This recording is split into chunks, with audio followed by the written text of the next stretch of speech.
You're viewing Tobago Updates Television, your exclusive gateway to Tobago, broadcasting the beauty of this island paradise to the world.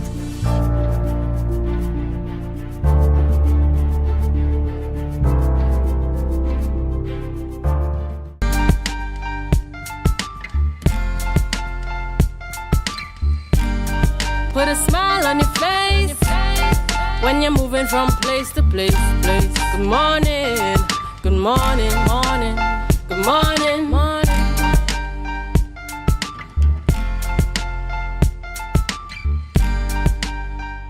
Welcome to the morning show on Tobago Updates Television. It is Thursday, April 18th, 2024, and I am Adana Kambi.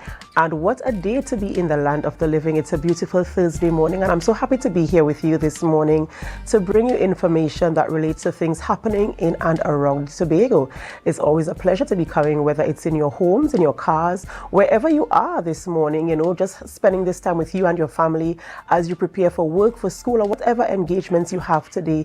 We really count it a privilege and an honor. Thank you so much for always choosing the morning show on Tobago Updates Television. We thank you for making us number one. Yes, and we always look forward to your comments. We look forward to your love. We look forward to all the things that you say to us that help us to be a better production for you. Thank you so very much.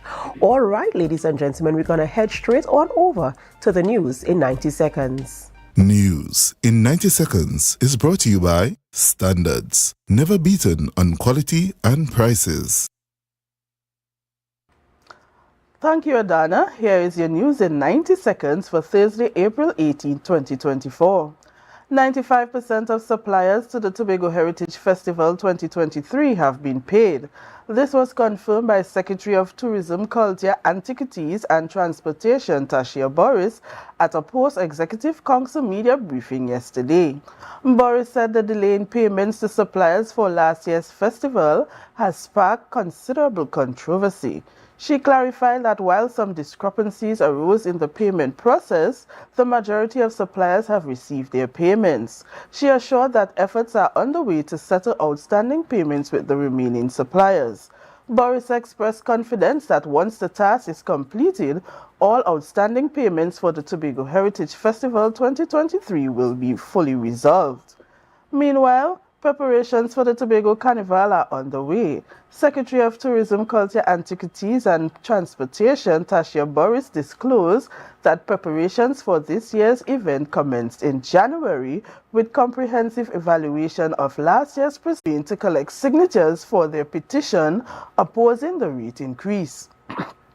The Regulated Industries Commission recommended significant rate hikes ranging from 15 to 65% for residential customers and up to 119 to 126% for certain industrial customers. Abdullah emphasized the need for the government to explore alternatives, advocating for the integration of power gen back into TNTech. And that was your news in 90 seconds. Life is good with zero interest for 6 months, zero down payments, zero stress payment plan. That's right. With Standards, my terms, we are putting the power of zero in your hands. Now, you can get that new sectional, fridge, stove, or TV for zero down. Pay zero interest later and enjoy a zero stress payment plan plus quick approval within 48 hours. Standards, never beaten on quality and prices. Thank you there, Biana, for that news update. Very interesting topics this morning there in the news. Yes, one specifically to Tobago and the other one nationally. But I want to speak firstly about the payment to 95% of the service providers there for last year's Heritage Festival, almost a year after. And, while we are happy that these payments have been made, in light of all that has happened and transpired to this point, there are so many challenges that I think think that can be resolved so easily to make these payments happen at a faster rate. Yes, that's true. It really is troubling, to know that, especially in Tobago, our service providers, they are small businesses, small business owners. Some of them are home business owners, and they're only a primary source of income. And sometimes to run these businesses, to operate these businesses, they need that flow of income, they need that flow of cash. So, sometimes it's so challenging. What are your thoughts on this? Well, when I heard the press briefing yesterday, I was, elated to know that at least a greater percentage was with the suppliers were paid off, right? So I know, yes, there are challenges along the way, but, at least some of these challenges, as you were saying, could be, at a minimal. So at least, things could keep flowing. But I am grateful that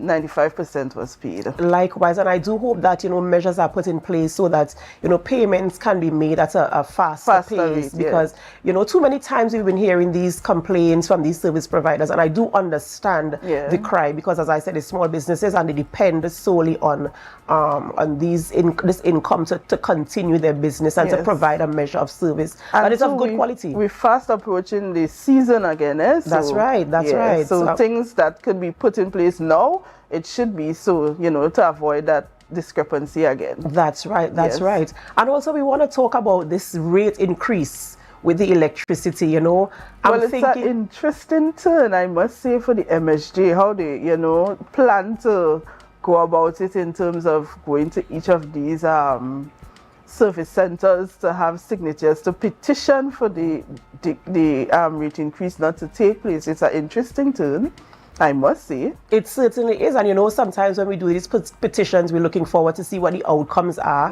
what is implemented, if they're successful in them.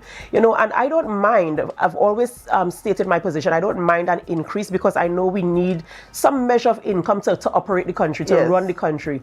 But an increase of 60% is alarming for residential users. And some people argue the fact that we only pay quarterly or we only pay every other month, but it still counts. It does. A 5% increase, a 10% increase, but all the way up to 60% increase for residents.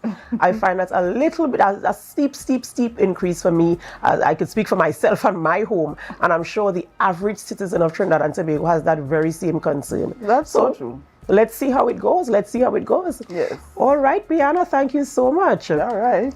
Ladies and gentlemen, again, thank you so much for choosing us. Thank you so much for staying with us. We're going to head straight on over to our birthday shout-outs.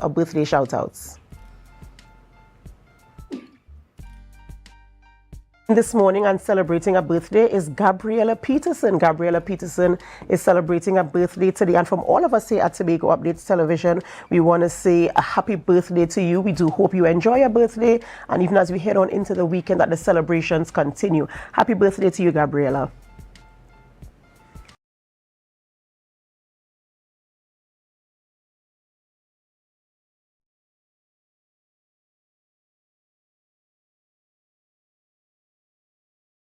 Tipsy presents Sip and Paint, an expression of a mother's love.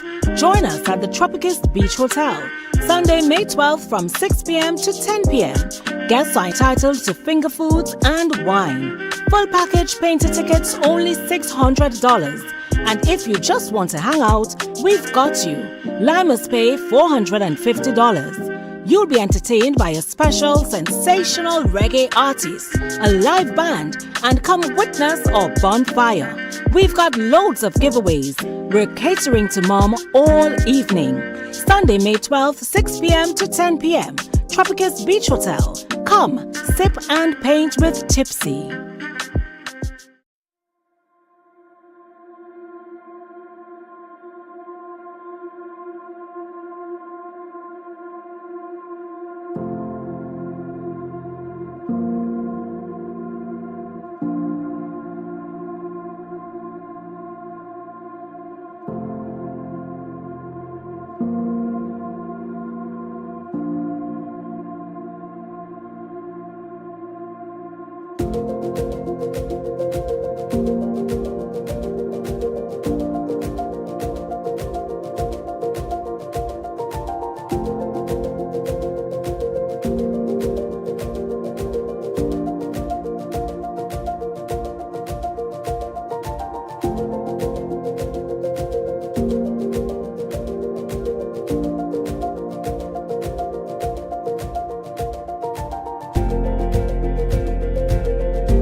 Welcome back to the morning show. We do apologize for that technical difficulty, but we're going to head back over to our birthday shout-outs. Yes, our birthday shout-outs.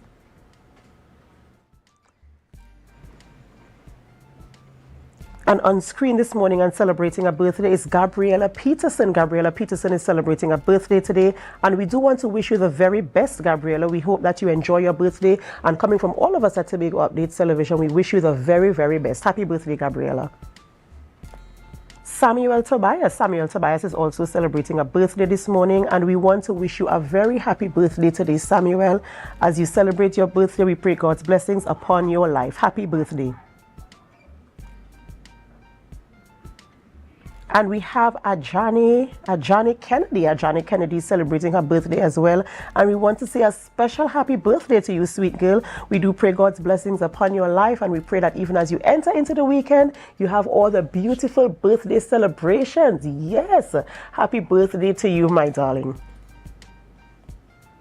And finally, this is a belated birthday. Yes, a belated birthday shout out to a woman who is no stranger to Tobago. This is Deborah Moore Miggins. Yes, she celebrated there on Tuesday. She celebrated her 70th. Look at this lady who is calling herself 70 years old. Happy birthday going out to you, Mrs. Miggins there, celebrating that birthday. And we do hope that you continue to enjoy the birthday celebrations, enjoy all the love that comes with celebrating a birthday. Happy birthday to you. God bless you.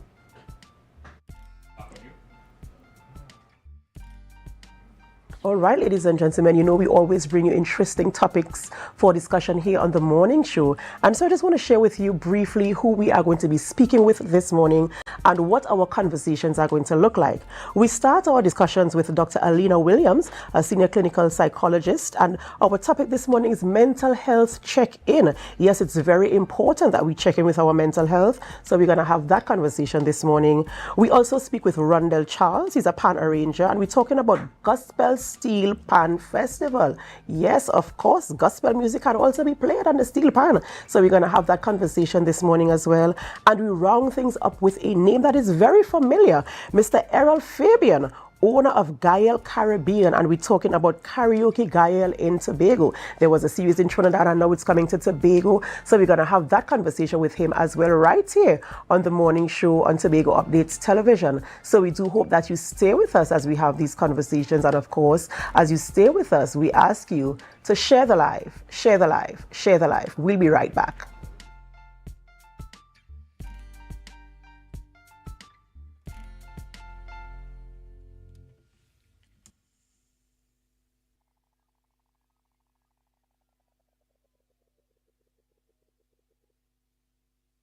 Hey, how are you going? Uncle Errol here. Listen to me. I'm so happy to announce that on the 25th, 26th and 27th of April, Karaoke Gael will be in Tobago. I'm looking forward to it so much. There's a grand prize of $10,000. So you can take part. Registration is easy. You call 371-7355. That number again, 371-7355 and register. It costs $100. Now the prelims are at Big Dog. That's on the 25th and on the 26th.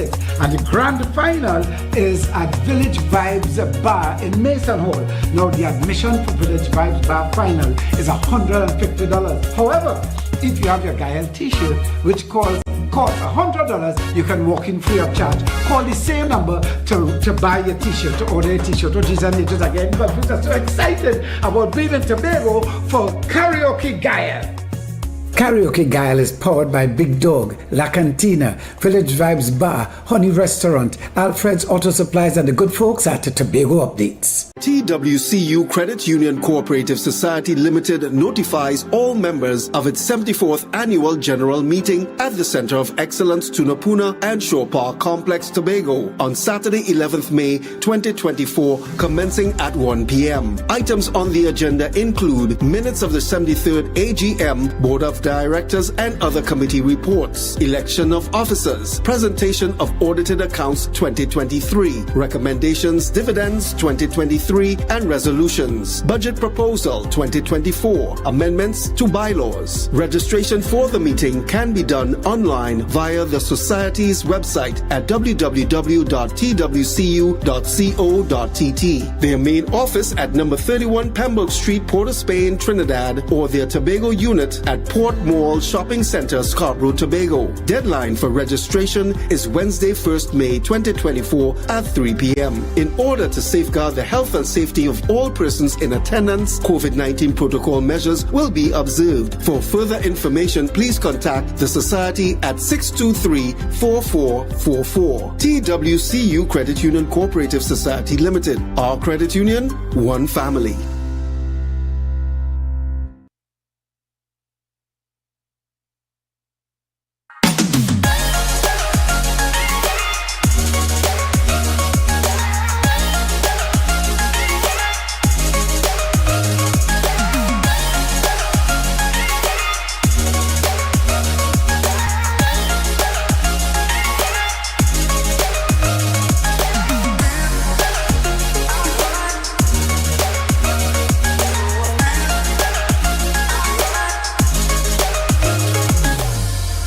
Tipsy presents Sip and Paint, an expression of a mother's love. Join us at the Tropicist Beach Hotel, Sunday, May 12th from 6 p.m. to 10 p.m. Guests are entitled to finger foods and wine. Full package painter tickets only $600. And if you just want to hang out, we've got you. Limers pay $450. You'll be entertained by a special sensational reggae artist, a live band, and come witness our bonfire. We've got loads of giveaways. We're catering to mom all evening. Sunday, May 12th, 6 p.m. to 10 p.m. Tropicist Beach Hotel. Come, sip and paint with Tipsy.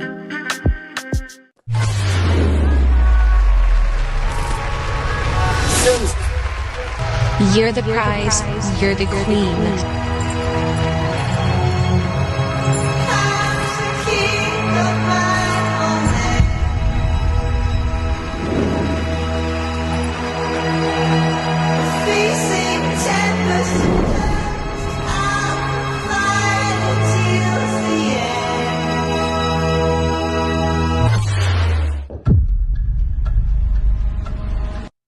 On Saturday, April 27th, the atmosphere in Black Rock, Tobago will be filled with a sweet sound of jazz as Black Two Sugars and Starfish Tobago present Beachfront Jazz from 1 p.m. to 7 p.m. A premium drinks inclusive event featuring Ace Bajan saxophonist Arturo Tappan and band, Trinidad Top Jazz Ensemble, Alan Paulay with Vaughn and Bigfoot, Tobago songstress Kai DeVere, and just added veteran jazz guitarist Michael Boothman, pianist Hannah Goodrich, and new sensation Rose. Backed by the Beachfront Jazz Project, led by Emmy Fortune. Beachfront Jazz, all part of the Tobago Jazz and Music Weekend. Get your tickets now at Cache Port of Spain, Trin City, Eastgate, Gulf City Malls in Trinidad, Lowlands Mall in Tobago, and GenCare Day Spa, Woodbrook and Tobago. Or call 681-1516 or 627-4141. Brought to you by B-Mobile, our telecommunications partner, RBC Royal Bank, Angostura Premium Rums, Hennessy, Johnny Walker Scotch, and the Prime Minister Sports and Culture Fund. Beachfront Jazz, April 27th, Black Rock, Tobago.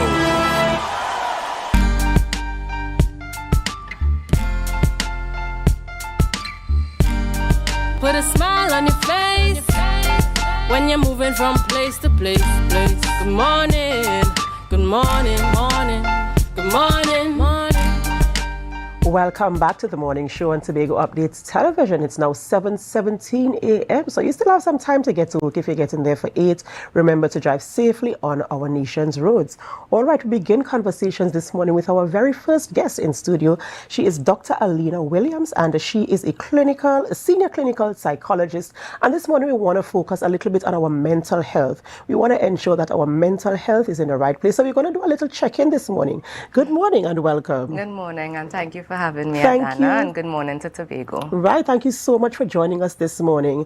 You know, as I mentioned, our mental health is something that is so very important, you know, and sometimes we take it for granted, you know, we abuse ourselves, you know, we take on more than our capacity sometimes, and we just forget to check in, we just forget to, you know, to take a moment and relax and to make sure we're in a good place. Correct. And I want you to just, you know, just talk to our viewers a little bit. Why is it so important to ensure that our mental health is in a good place? Okay, so let me start by saying that there is no health without mental health.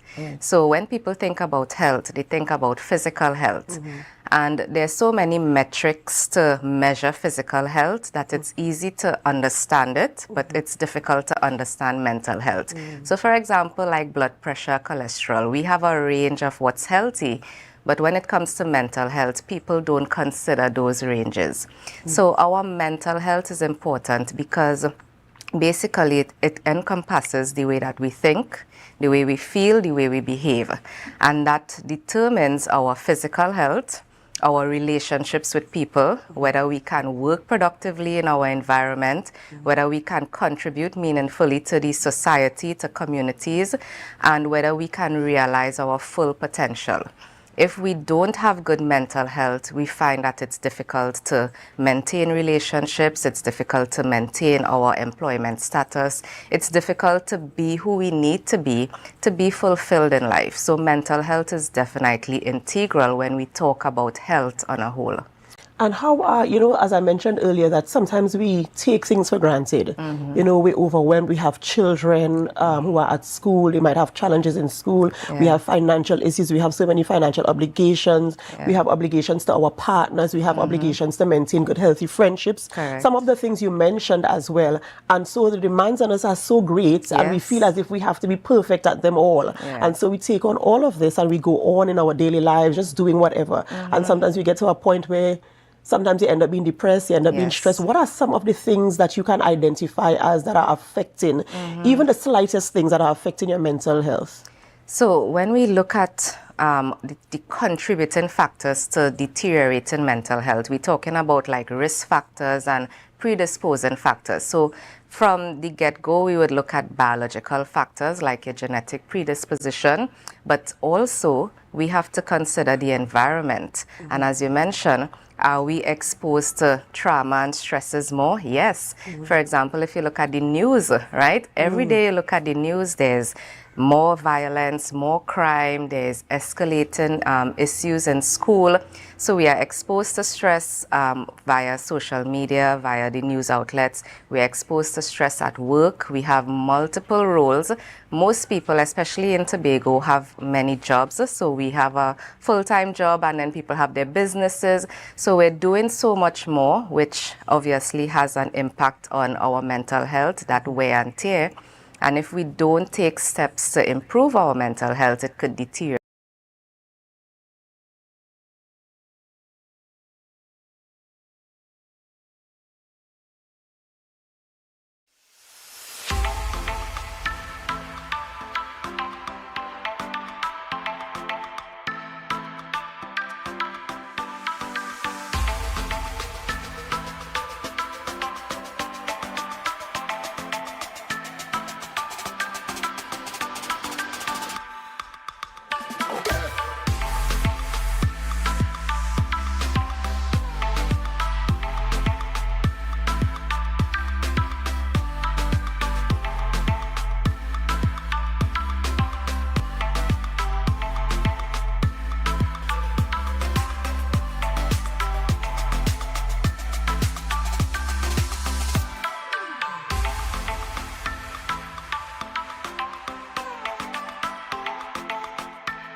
rotisserie, mouth-watering fries, salads, combos, and specials galore. Feeling for something to eat? Come and see. Our rotisserie is seasoned to the T. Kicking chicken, masala, and jerk roast. Crispy fries made from scratch. Who do you know can't beat that? Or salads freshly cut and packed. When you taste it, you'll be wanting to come back. So come check us out on number 2 Robinson Street, Uptown Scarborough, Tobago. We open on Saturday nights from 7:30 to 11:30 p.m. Monday to Thursday, we're open from 10 a.m. to 9:30 p.m. And on Friday, 10 a.m. to 4:30 p.m. Contact us at 772-7443 and all social media handles at The Rotisserie Factory.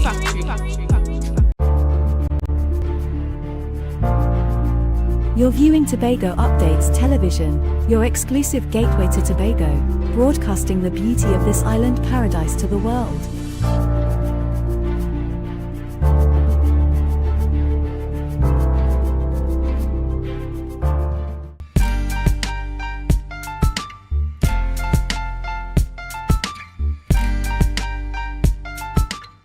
Welcome back to the morning show on Tobago Updates. Again, I apologize for that technical issue. We continue conversations, of course, with mental health. You know, as we said, it's a very important topic. And we're discussing some of the stresses and the traumas, you know, things that contribute to your deteriorating mental health with Dr. Alina Williams. Yeah. So, as I was mentioning, the environment plays an integral role on our mental health, and it's something that we have to constantly be aware of, that we have to monitor and keep an eye out for. So that includes our environment, includes our workplace, our home. We spend a lot of time at home. So, you know, children, spouse, partners, relatives, it includes the different organizations you may belong to, churches and different communities. There are also internal stressors. So illness, for example, plays a big role in determining our mental health, because physical health and mental health are intertwined. So our mind and body are linked. You can't have one without the other. And I know also social media plays an important part in our mental state. And especially for teens, we've noticed an increase in anxiety and depression in teenagers, especially young girls, because of social media.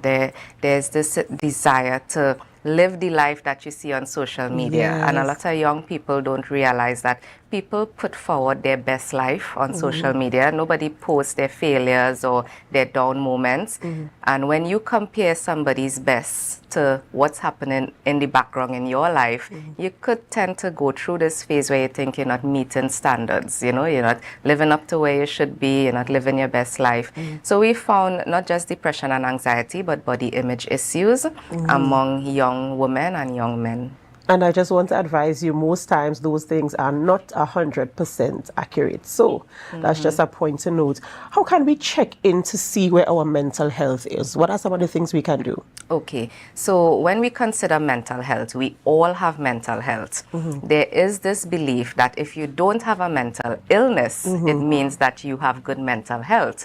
But the absence of mental illness is not an indication that you have good mental health. So our mental health, just like our physical health, falls along a continuum. And I just want to bring that up on the screen. If do we have that diagram to bring up on the screen so we could talk about it? So this particular diagram is something I use with all my clients that I see, with people that are close to me, and it's a good way to check in. It basically says that our mental health falls along a continuum where we are either in the healthy zone, the reacting zone, the zone where we are tending towards struggling, or the illness zone. And essentially, there are different events, external or internal, that determines whether we move forward or back through those zones. So when things are good, we would be in the green zone. This is the healthy zone. And if something happens and we have a reaction to it, we could move into the yellow zone. This is the reacting zone. And once we're in this zone, we experience distress, right? Now, how we respond in this yellow zone determines whether we would move on to the injured zone, where we have significant impairment in our functioning, which means impairment in the way we think, the way we behave, the way we feel, or whether something happens and we could move back into the healthy zone, which is the green zone. And if you look closely, you will see that each zone is marked by different symptoms or experiences. So you would know what is normal for you in terms of your experiences. But if there's a shift, if there's a change in any way, it means that you're having a reaction and you have to examine where you fall on the zone. So some things that you want to look for is, one, are there changes in your mood? Are you feeling more irritable, unhappy? Are you feeling sad, depressed, more frustrated, or even elevated mood? Are you finding that your mood is so expansive and elevated you're on cloud 9? Right? You want to look at your physical health. Are you eating and sleeping well? Because when your mental health is compromised, it affects those two things in particular. Can't sleep, can't eat, or you sleep too much, you eat too much, right? And you also want to look at how you're responding to the different stressors in your life. Do you find that when you go to work, you're making mistakes, you're not able to concentrate, you're not able to focus? Or are you finding that there's such an impairment in your functioning that you can't even get out of bed? Like it's too much to just do basic tasks like brush your teeth or go to bed. So you want to look at changes in how you function, and you want to look at how long these changes last, so duration. You want to look at intensity and severity. So if something happens and you feel sad for 1 day, 2 days, we won't say that you have a mental illness. Your mental health may be compromised at that point, but if you do certain things, you could get back into the green zone. However, if you find that over a prolonged period of time, these changes keep persisting, then that's something you have to consider. So the key basically is self-awareness. You have to know what is normal for you, and then you have to always check in with yourself. How is my mood? How is my sleep? How is my appetite? How am I relating to people? Am I withdrawn? Am I less active socially? You have to constantly check in on several domains in your life that way. And I know while you were speaking, I was looking at the diagram. If you could pull it up again, they had you had 4 zones. Yes. But you had them in 2 specific categories. Yes. Oh, I'm glad you mentioned that. So this is very important for the viewers. The green zone and the yellow zone, you would see that it falls under the category of self-care and social support. In these 2 zones, what you do is important for maintaining your mental health and also the people you surround yourself with. So when it comes to mental health, we consider social support to be a very high protective factor. If you're going through something and you have people by your side, around you, surrounding you, it's likely that you would not progress to the orange or red zone. However, if you find that due to whether it's external or internal events, you do progress to the injured or ill zone, which is the orange or green, those 2 zones require orange or red, yes. Those 2 zones require professional care. At this point, it may be that your functioning is so impaired that it's not enough that you just have social support. You may require actual treatment, actual management, whether it's via medication or therapy or some other intervention. And these zones are very critical because the longer you stay in those zones, the harder it is to move back into the phase of healthy. And so you want to manage your mental health symptoms. Once you move from green, you find that you need to act quickly in order to either stay in that zone or to move towards that zone. You know, Dr. Williams, I really wish we had more time to talk about this because, I mean, we've had conversations about mental health before. We know that mental health is a very important topic, but this conversation is so engaging that I want to know so much more. It's unfortunate that we have to wrap things up, but, you know, if we do get the chance to have the opportunity to speak again, I would welcome it. And, you know, I just want to encourage our viewers this morning to check in. Check in with yourself, as doctor said. You know, you be self-aware. You know what is normal for you. You know what your regular day is like, what your feelings are usually. And from the moment you realize that, hey, I feel a little bit off, you know, talk to somebody, you know, even if it's a mom, a dad, a friend, whomever, just have that conversation to see if they too have noticed any changes in your behavior. And don't be afraid to ask for help. Yes. We want to be Superman and Superwoman, and we want to feel as if we can do all things and do all things perfectly. The Bible says that no one is perfect. No man on the face of this earth is perfect. So don't think that you are or that you have to be perfect. Whenever you feel a struggle or a strain, reach out to somebody for help, and let's just ensure that we have good, healthy mental health. Let's not compromise our mental health too much. As the doctor said, without mental health, you can't have any other kind of health. Okay. So let's take care of ourselves and ensure we have the right type of support we need to go on and carry out our daily functions. Thank you so much. We've been speaking with Dr. Alina Williams, a senior clinical psychologist, and we do hope that the information we shared today is going to help you. Ladies and gentlemen, we're going to go for a short break before we continue conversations this morning in studio with our guest. And before we go, we invite you to share the live. Share the live, share the live. We'll be right back.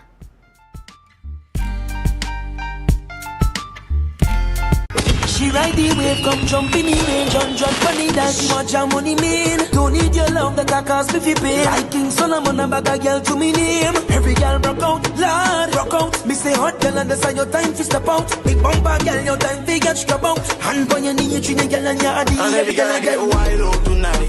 Party in my out tonight. If she suck me a fine out tonight. I don't know what a wild out tonight. Out the blue light, I try out the back. Hello everyone, it's your boy Harry here from Authentic Car Clinic, located right here in Tobago at Storebay Local Road. You can WhatsApp us or call us at 366-4173.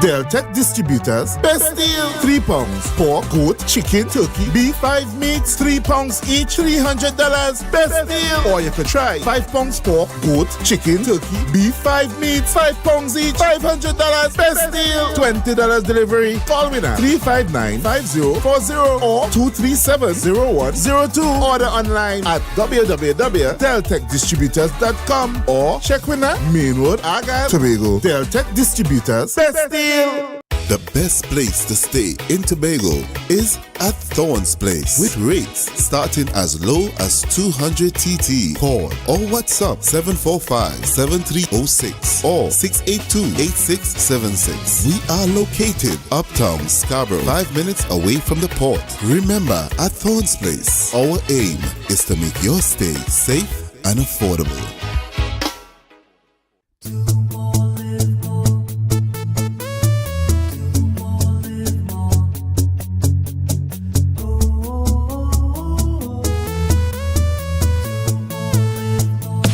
How it's gonna go.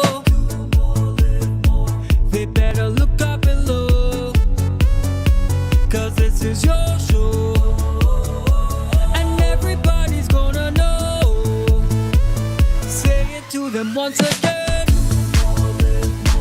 They better look up and look. This is your show, and everybody's gonna know. That's how it's gonna go. They better look up below, 'cause this is your show.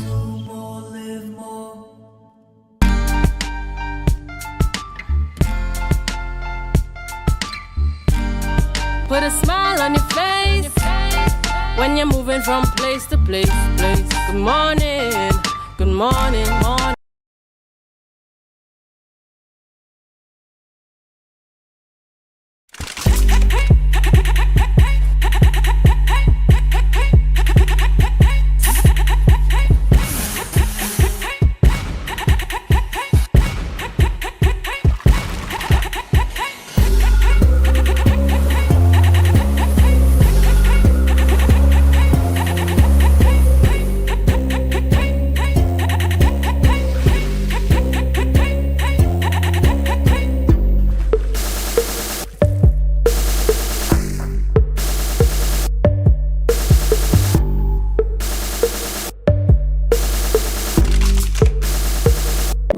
Fishery, mouth-watering mouth-watering fries, salads, combos, and specials galore. Feeling for something to eat? Come and see. Our rotisserie is seasoned to the T. Kicking chicken, masala, and jerk roast. Crispy fries made from scratch. Who do you know can't beat that? Or salads freshly cut and packed. When you taste it, you'll be wanting to come back. So come check us out on number 2 Robinson Street, Uptown Scarborough, Tobago. We open on Saturday nights from 7:30 to 11:30 p.m. Monday to Thursday, we're open from 10 a.m. to 9:30 p.m. And on Friday, 10 a.m. to 4:30 p.m. Contact us at 772-7443 and all social media handles at The Rotisserie Factory.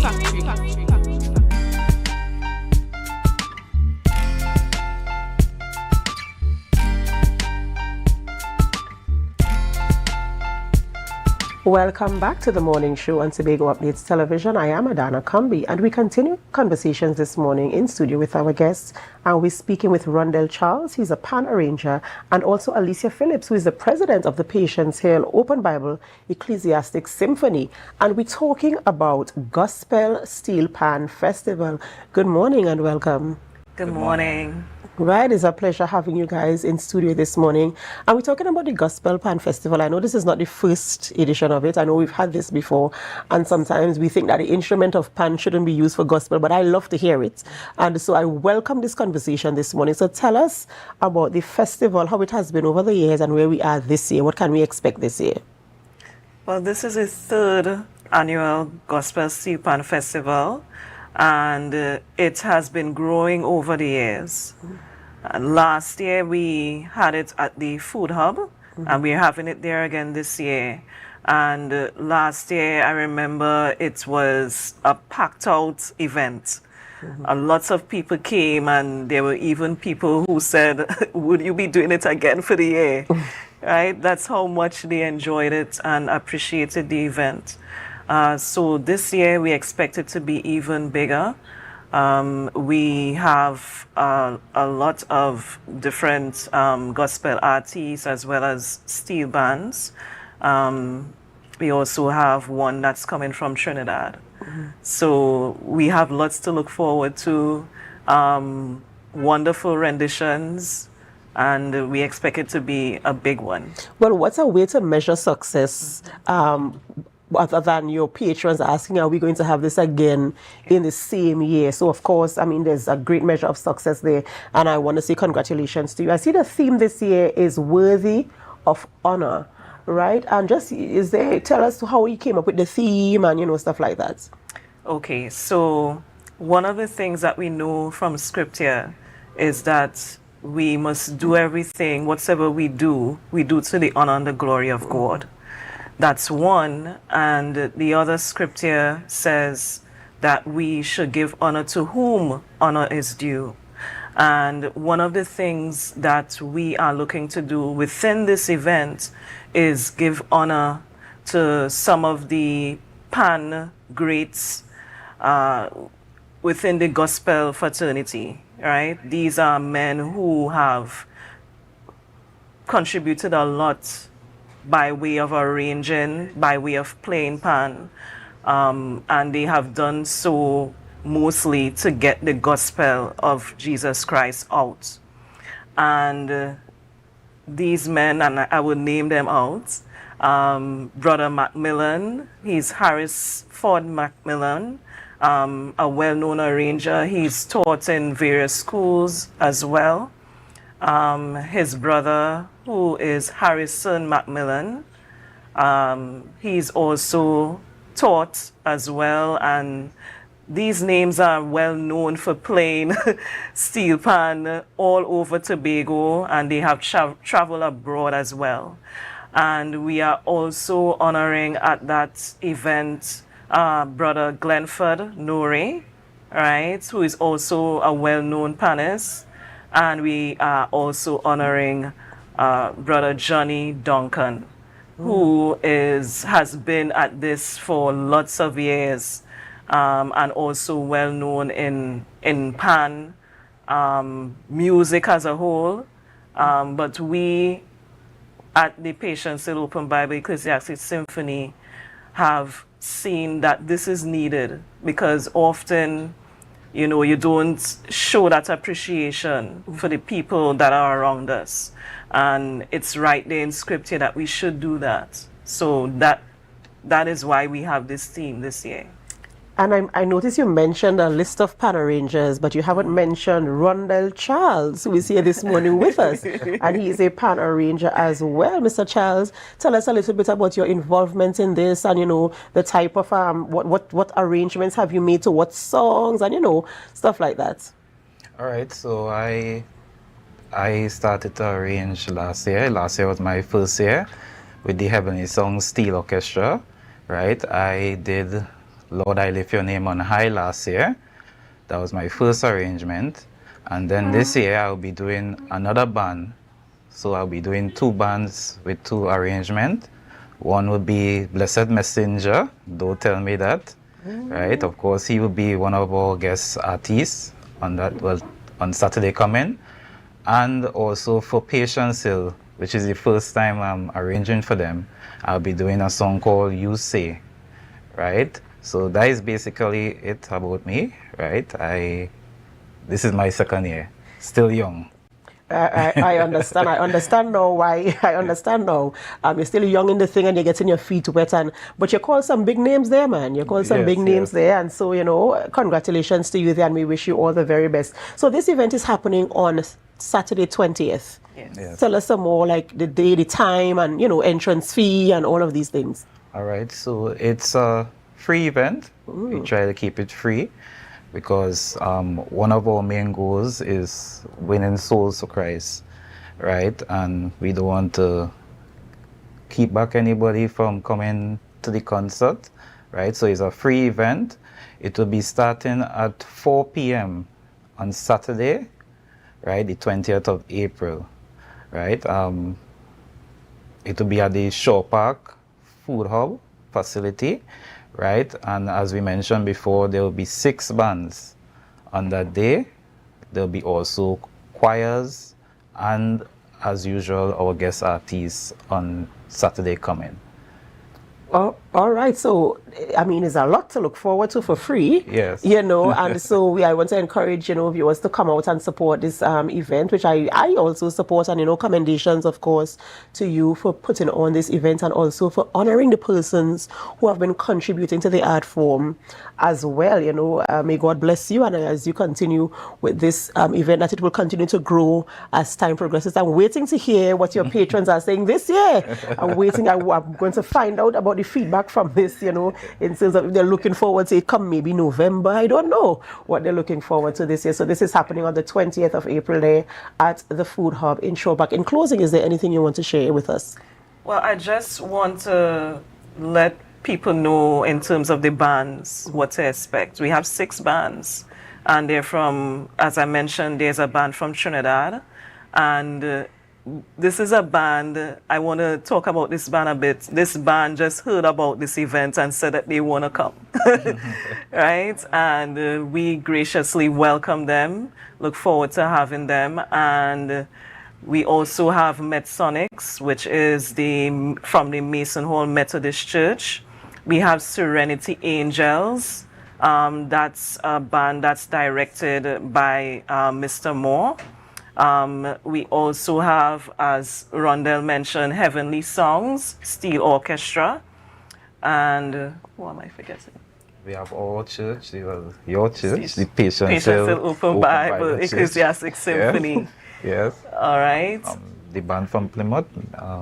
We have Melodies of Praise also, right? That's from Walking in the Word Ministries. Right, so that's your 6 bands. And you're going to hear a wide rendition of songs, some local gospel and some international gospel, some classical. Classical as well. Classical type music, gospel. Yeah. So it's going to be, you know, a very moving time and we expect it to be great. Awesome, awesome, you know, and I want to wish you the very best as you go out there and, you know, you do your thing representing the kingdom of Christ Jesus, our Lord and Savior, taking place there on April 20th. Okay, ladies and gentlemen, we've been speaking with Rondell Charles, panel arranger, and Alicia Phillips, who is the president of the Patience Hill Open Bible Ecclesiastes Symphony, talking about Gospel Pan Festival taking place there very soon. We are going to go for a short break before we continue conversations this morning, and when we go to the break, I want you guys to join me as we encourage our viewers to share the live, share the live, share the live. We'll be right back.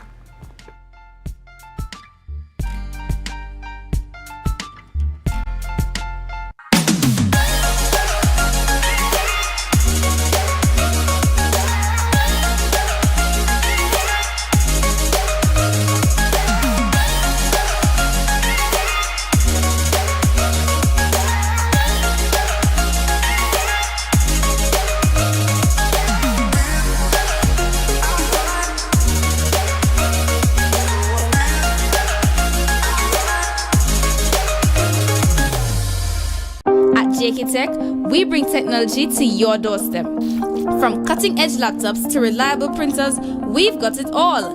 Nationwide delivery and a new website for easy online ordering. JK Tech is your one-stop shop for your electronics and computer needs, carrying top brands such as Acer, Samsung, HP, and much more. Follow us on Facebook and Instagram at JKTechTT or visit jktechtt.com. Quality tech is just a click away. JK Tech. Evaluate your shopping experience, your tech, your way. Call or WhatsApp 383-2651. Shop smart, shop JK Tech.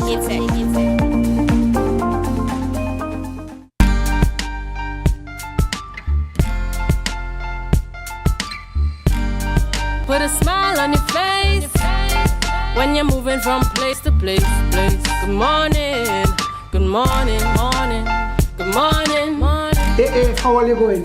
Uncle Errol here. Listen to me. I'm so happy to announce that on the 25th, 26th, and 27th of April, Karaoke G will be in Tobago. I'm looking forward to it so much as a grand prize of $10,000. So you can take part. Registration is easy. You call 371-7355. That number again, 371-7355 and register. It costs $100. Now the prelims are at Big Dog. That's on the 25th and on the 26th. And the grand final is at Village Vibes Bar in Mason Hall. Now the admission for Village Vibes Bar final is $150. However, if you have your Gael t-shirt, which costs $100, you can walk in free of charge. Call the same number to buy your t-shirt, to order a t-shirt. Oh, geez, and it is again, but we're so excited about being in Tobago for Karaoke Gael. Karaoke Gael is powered by Big Dog, La Cantina, Village Vibes Bar, Honey Restaurant, Alfred's Auto Supplies, and the good folks at the Tobago Updates. Welcome back to the morning show, guys, on Tobago Updates Television. And of course, no stranger to the entertainment industry's Uncle Errol Fabian. Yes, we're having that conversation this morning. He's the owner of Gael Caribbean.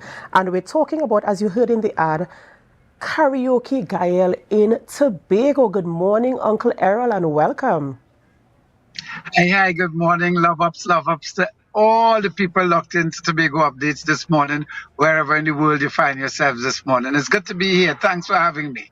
Of course, thank you so much for those love-ups. Now we're talking about Karaoke Gael in Tobago. I know we recently concluded in Trinidad on April 6th thereabouts. And so we're coming to Tobago with this event as well. And what an exciting time for those of you who don't know Uncle Errol. Listen, now is the time to log in. I don't know how you don't know, but I grew up as a little girl knowing Errol Fabian on the stage, just entertaining us, bringing words of encouragement and motivation. And now we're bringing this event to Tobago. So tell us a little bit about this event, how it's going to roll out in Tobago, what it was like in Trinidad, and what we can expect for the Tobago version of it. Well, it was super.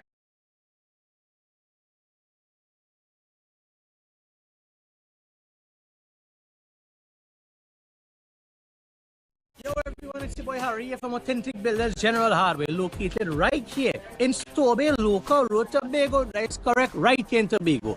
And we are offering you guys the best prices on all hardware material.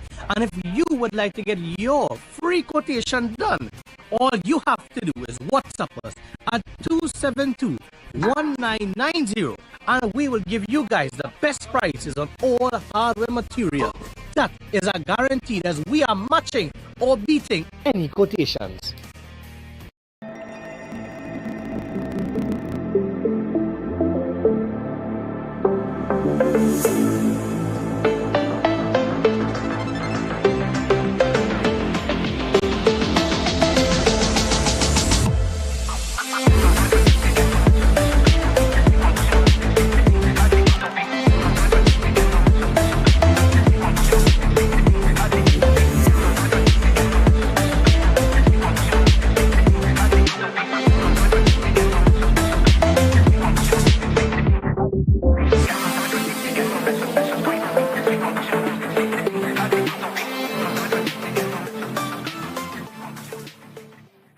Tipsy presents Sip and Paint, an expression of a mother's love.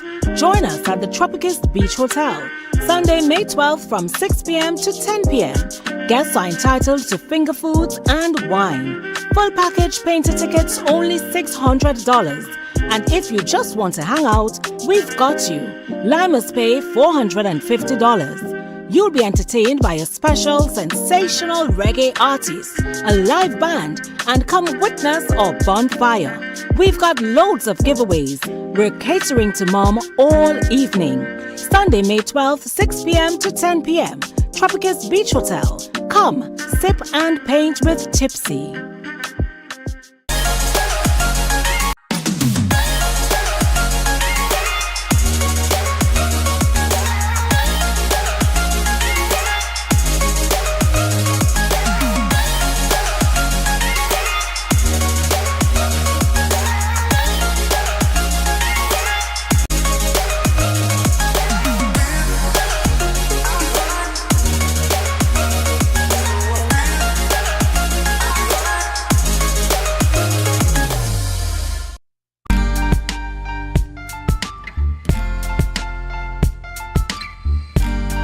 Put a smile on your face when you're moving from place to place.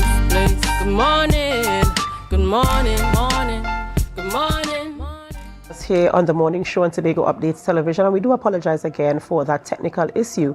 We were talking to Uncle Errol Fabian as it relates to a karaoke Gael in Tobago. They recently concluded their version in Trinidad there on April 6th. Yes, I think there were 18 contestants there and they were vying for, cash prizes. And so we're going to have that edition in Tobago as well. And as I mentioned before, for those of you who don't know Uncle Errol Fabian, is he's been on the entertainment scene for many, many years here in Trinidad and Tobago. As a matter of fact, I think it's a household name, and so we're going to continue that conversation with him as it relates to Karaoke Gael in Tobago. Are you there, Uncle Errol?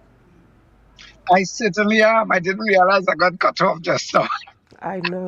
Talking away, going, That's all right. Technology, Gail, and I'm not at a fixed line. I'm on the road. I pulled over to do this because it's so important. So I was saying, I don't know how much you got, but guy living in Tobago won the Trinidad leg of it. We know him as Phone Card, Anderson Lane. He won the Trinidad leg of Karaoke Gael. And we're very excited to be in Tobago. In Tobago, we have in 2 prelims, and 8 people from each prelim will move into the final. So it's the 25th and 26th at Big Dog at the prelims, and then we move to the Village Vibes Bar in Mason Hall by Shorty to do the grand final on the 27th. Listen, we're very, very excited. We realize people love karaoke, and so many people come for the fun. It's a competition, but I tell you, come to have some fun in style. Of course, people love karaoke. I think karaoke is a part of our culture. It's something that we really, truly enjoy here in Trinidad and Tobago. And we've had so many karaoke competitions in Tobago, and they have been greatly supported. So I'm looking forward to the turnout. I'm looking forward to the participation. I know something that was very specific in the Trinidad version was that the selections must be Caribbean-oriented. Correct, and that applies to Tobago also. Song of choice must be from a Caribbean composer. Even if the person, like a couple of people did Rihanna and so on, where she was part composer, even if a Caribbean person is partly composing, then that song qualifies. But if a Caribbean person only sings the song, but it's a US or any other composer, it doesn't qualify because we are Guyas, the Caribbean. That's right. That's right, that's right. And I love that concept, not just a singer, but the person must compose, which means that we're putting Caribbean composers on a stage, on a platform. So kudos to you for that idea. Of course, I know you always have these brilliant ideas that promote culture in Trinidad and Tobago. And you know, one of the main things that people compete in karaoke for? The prizes. So tell us about the prize. Well, the grand prize in Tobago is $10,000. That's it. That's the big prize. Penny savers and a number of people in Tobago, guest houses and so on, are given lunch for two, hampers, weekend for two, that kind of thing. So there are a number of prizes, but there's a grand prize. The big prize is the cash prize of $10,000, which was transferred, from Trinidad, the grand prize was transferred to a bank in Tobago because phone card, like I said, was the winner. You know, I hear some people from Trinidad competition planning to come up to take part. I don't know how true it is, but let me tell you, we want people to go ahead and register. It's $100. It's the only way, because we have to cut off registration at some point. We can't go all night long, you know? So, yeah. And tell us again, how can people register to participate? I know you gave the number before in the ad. Yes, I can give it again. It's 3717355. 3717355. Or you can find Gael the Caribbean on Facebook and put a message, or Gael the Caribbean on TikTok or IG and put a message, and somebody who's monitoring will link you up and you'll get to register for it. But Uncle Errol, I want to tell you something, right? As a proud Tobagonian, you see, Tobago came down to Trinidad and win that karaoke. You could bring you could bring 1,000 people from Trinidad to come to Tobago to participate. Guess what is going to happen? You just guess. I'm not going to tell you. To win it. You just guess. Going to take it. That's right. That's right. But it's all for the fun of it, and it's all, of course, for the exposure, the stage that you're creating, that sort of community type of, interaction, which we always welcome here in Tobago. So we welcome you with this episode of the Karaoke Gael in Tobago. We're looking forward to it, and I'm going to try my best to be at least one of those events here in Tobago. Of course, again, it's the 25th, 26th, and 27th, yes? That's right. Those are the dates. And we have something coming a little later in the year. Prepare yourselves. It's called 5 with Slide. We started it in Trinidad already. We're going around the country to see which doubles vendor could rap 5 with Slide the fastest. Wow. So we come to visit all the doubles vendors in Tobago also. This is a long one. It's on social media. And in the end, the fastest ones will be brought together in one location to see who is really the fastest. It's very exciting. On that day, we'll see who's the fastest eater with 5 with Slide. So that's something to look forward to. What I love about these productions is that they're so specific to Trinidad and Tobago, to our culture. So, of course, I appreciate that very, very much. And, I want to wish you all the very best. You and Gael Caribbean, with everything you put your hands to, I pray God's blessings upon it. And I wish you the very best. And we're looking forward to Gael Karaoke in Tobago from the 25th to the 27th of April. And it's going to be a clean sweep. We're taking everything, because that is how Tobago people stop. Thank you so much, Uncle Errol, for coming on this morning and giving us that information. And of course, that love that you give to us and the energy that you bring whenever you produce a show. Thank you so much. Ladies and gentlemen, we've been speaking with Uncle Errol. Yes, Errol Fabian there, the owner of Gael Caribbean, talking about Karaoke Gael in Tobago rolling out from the 25th to the 27th of April with grand cash prizes as well as other prizes. All right, that's where we wrap the morning show on Tobago Updates Television, but we don't end our programming here. We move on over to Tobago Notes, and then we head on over to GMT with Candice Jackson. So stay with us, and while you stay, of course, we encourage you to share the live, share the live, share the live. Hey, how are you going? Uncle Errol here. Listen to me. I'm so happy to announce that on the 25th, 26th, and 27th of April, Karaoke Guile will be in Tobago. I'm looking forward to it so much as a grand prize of $10,000. So you can take part. Registration is easy. You call 371-7355. That number again, 371-7355 and register. It costs $100.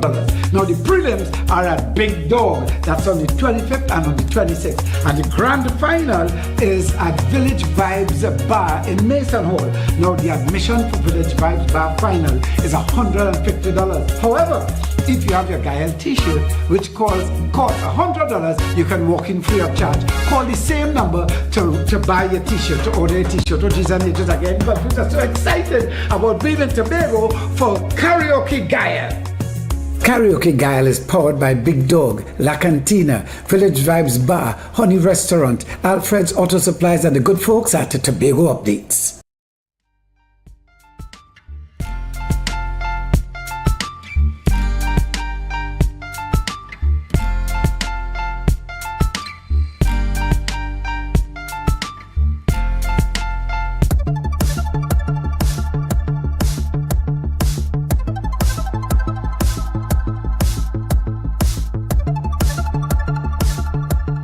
Black Rock native Daniel Stewart, the owner of Frontline Flavors, is preserving Tobago's culinary traditions. Recently, she took her customers down memory lane with a Tobago fireside breakfast. Fire on top, fire below. Culinary traditions reflect the history, values, and beliefs of a community. According to Daniel, it's all about honoring our ancestors and the culinary legacy they have passed down through generations. Take a look at this video which highlights it all. Recorded and edited by Melvern Isaac and produced by Industry Management. Welcome to Frontline Flavors. This is a restaurant where we do mostly local cuisine. What we are doing today is doing a demonstration of how roast bake would have been done back in times of our ancestors, my grandparents. So in order to roast whatever meals they were preparing, they would have done it on the fireside, put it in the pot, and to trap the heat, they would have covered the pot, put the fire on top. Ducking of the bake is to allow the gases to escape so that you're not going to have a breath. So we're going to separate the coconut shell and the wood. So you're going to have less direct heat. If you leave it with too much heat, it's going to burn the outside and the inside is not going to be thick. But we realize at Frontline Flavors, our tradition is slowly dying. So this is one of the ways that we can ensure and preserve culture, making sure we continue this legacy. We are going to do the actual eating with butter, and I must say the first piece.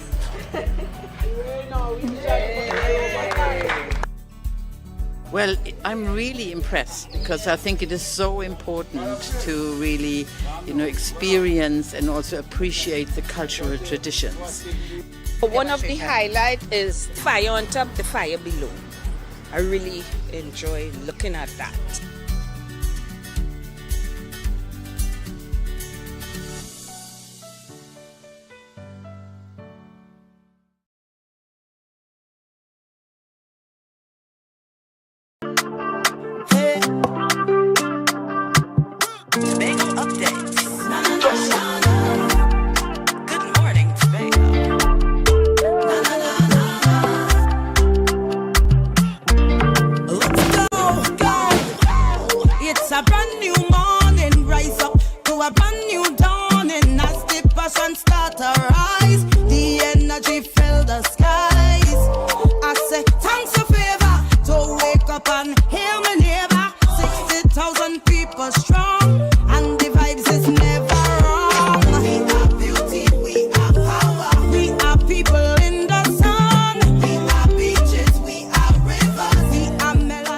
Welcome to Good Morning Tobago on Tobago Updates, your source for current affairs in Tobago, Trinidad, and the region. With the perfect conversations to complement your morning routine, I am Candace Jackson, and let's get started with the news in 90 seconds. News in 90 seconds is brought to you by Standards. Never beaten on quality and prices. 95.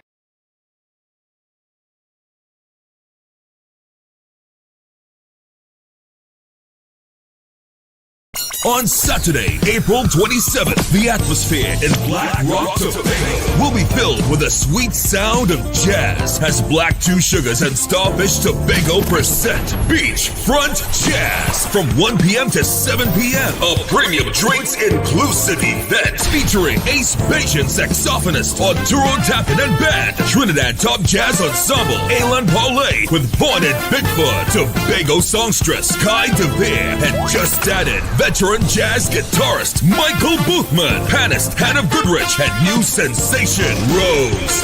Backed by the Beachfront Jazz Project, led by Emmy Fortune. Beachfront Jazz, all part of the Tobago Jazz and Music Weekend. Get your tickets now at Cache Port of Spain, Trin City, Eastgate, Gulf City Malls in Trinidad, Lowlands Mall in Tobago, and GenCare Day Spa, Woodbrook and Tobago. Or call 681-1516 or 627-4141. Brought to you by B-Mobile, our telecommunications partner, RBC Royal Bank, Angostura Premium Rums, Hennessy, Johnny Walker Scotch, and the Prime Minister Sports and Culture Fund. Beachfront Jazz, April 27th, Black Rock, Tobago.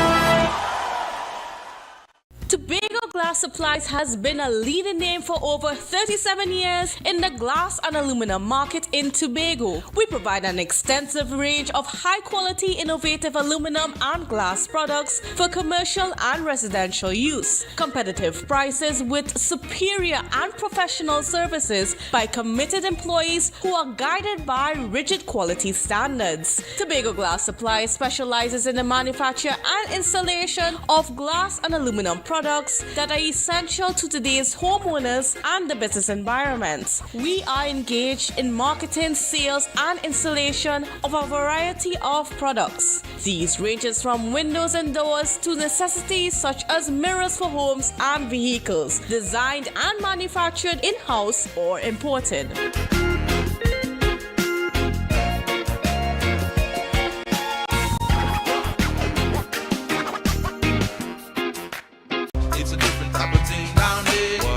We party till we drop down there with a lot of pretty girls down there, down in Tobago. Yeah. Hey. Tobago updates. Good morning, Tobago.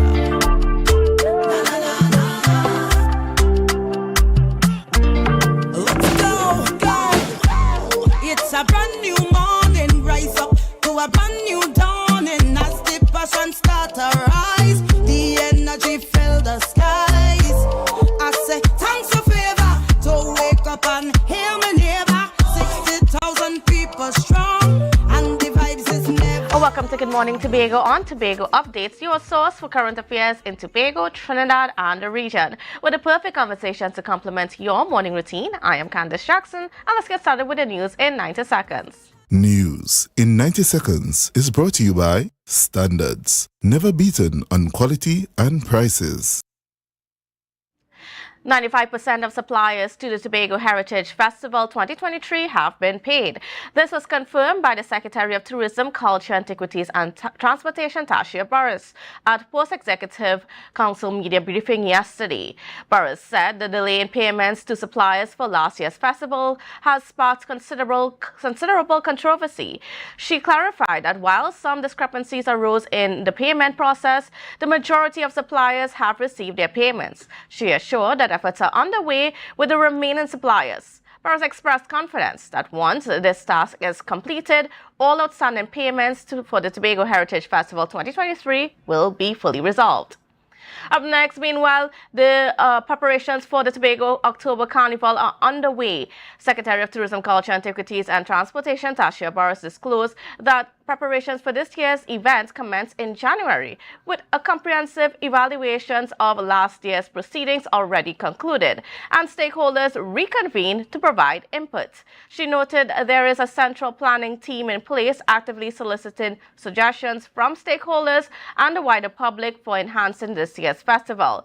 Paris assured that the plan will encompass all necessary structures and procedures to ensure a seamless carnival. And finally, the Movement for Social Justice, the MSJ, has intensified its campaign against the proposed TNTech rate hike, taking it to the streets. Yesterday, MSJ leader David Abdullah, accompanied by 5 members, gathered at the TNTech office in Port of Spain to collect signatures for their petition opposing the rate increase. The Regulated Industries Commission recommended significant rate hikes ranging from 15 to 64% for residential customers and up to 190 to 126% for certain industrial customers. Abdullah emphasized the need for the government to explore alternatives, advocating for the integration of power gen back into TNTech. And that was the news in 90 seconds. Life is good with Zero. Zero interest for 6 months. Zero down payments. Zero stress payment plan. That's right. With Standards My Terms, we are putting the power of zero in your hands. Now, you can get that new sectional, fridge, stove, or TV for zero down. Pay zero interest later and enjoy a zero stress payment plan plus quick approval within 48 hours. Standards, never beaten on quality and prices. And welcome back. Well, viewers, now there is a certain little thing that's been circulating on social media, a certain comment made by one of our independent senators, and we are getting a chance to connect with him and to hear his views a little bit more on this. Now, I'm speaking here about Dr. Paul Richards, Senator Dr. Paul Richards, and of course a comment that he made a couple years ago in the Senate in regarding smoking, in his belief that smoking should be banned completely in Trinidad and Tobago. So to give us a better perspective and some more details, we have Dr. Paul Richards on the line with us this morning. So good morning and welcome to you, Dr. Richards. How are you doing? I'm fine, thank you. Good morning, Candice, and good morning to your viewers and listeners. Such a great pleasure to have you this morning. Now, of course, you made this comment a couple years ago at the Senate proceedings, but it seems to have gotten some more steam in recent times and some more circulation in recent times regarding your views on why we should be banning smoking in Trinidad and Tobago. So first of all, I want to get from you, why did you make those comments?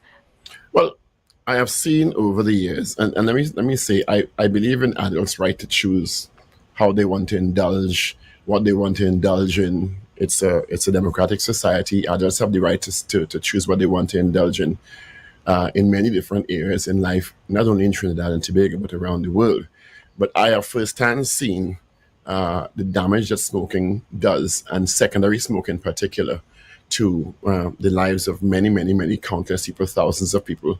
And more smoking, although it's illegal for minors, is making its way into the hands and mouths and lungs of young people. When that statement was made, it was a general statement in terms of my personal perspective on smoking. Not necessarily always translatable to the wider population, but that's just my personal perspective. And in more recent times, I've also had a firm belief on the issue of vaping, because I'm also seeing the damage that vaping is doing, which is usually stated to be safer, erroneously so. And it's more, as the young people say, sexy now to have a vape machine or a vape device, which many young people are entertaining and putting THC and other substances in, which is posing a threat to their health and in many cases their lives. So I think the information on smoking, while on the packages about the potential, or I shouldn't even say potential, the dangers of smoking, including the number of carcinogens that are involved in cigarettes, and the damage it does to people's lungs and health, and the impact on the national healthcare system, and also the ability of cancers that may start in your lungs spreading to other parts of your body and putting a strain in the healthcare system on your own personal health, and also in terms of young people accessing cigarettes illegally and smoking in terms of vaping. I have very strong personal views on that. Mm-hmm. And is it that you are just advocating for the outright ban of cigarettes only, or is it including cigars and the whole line of it?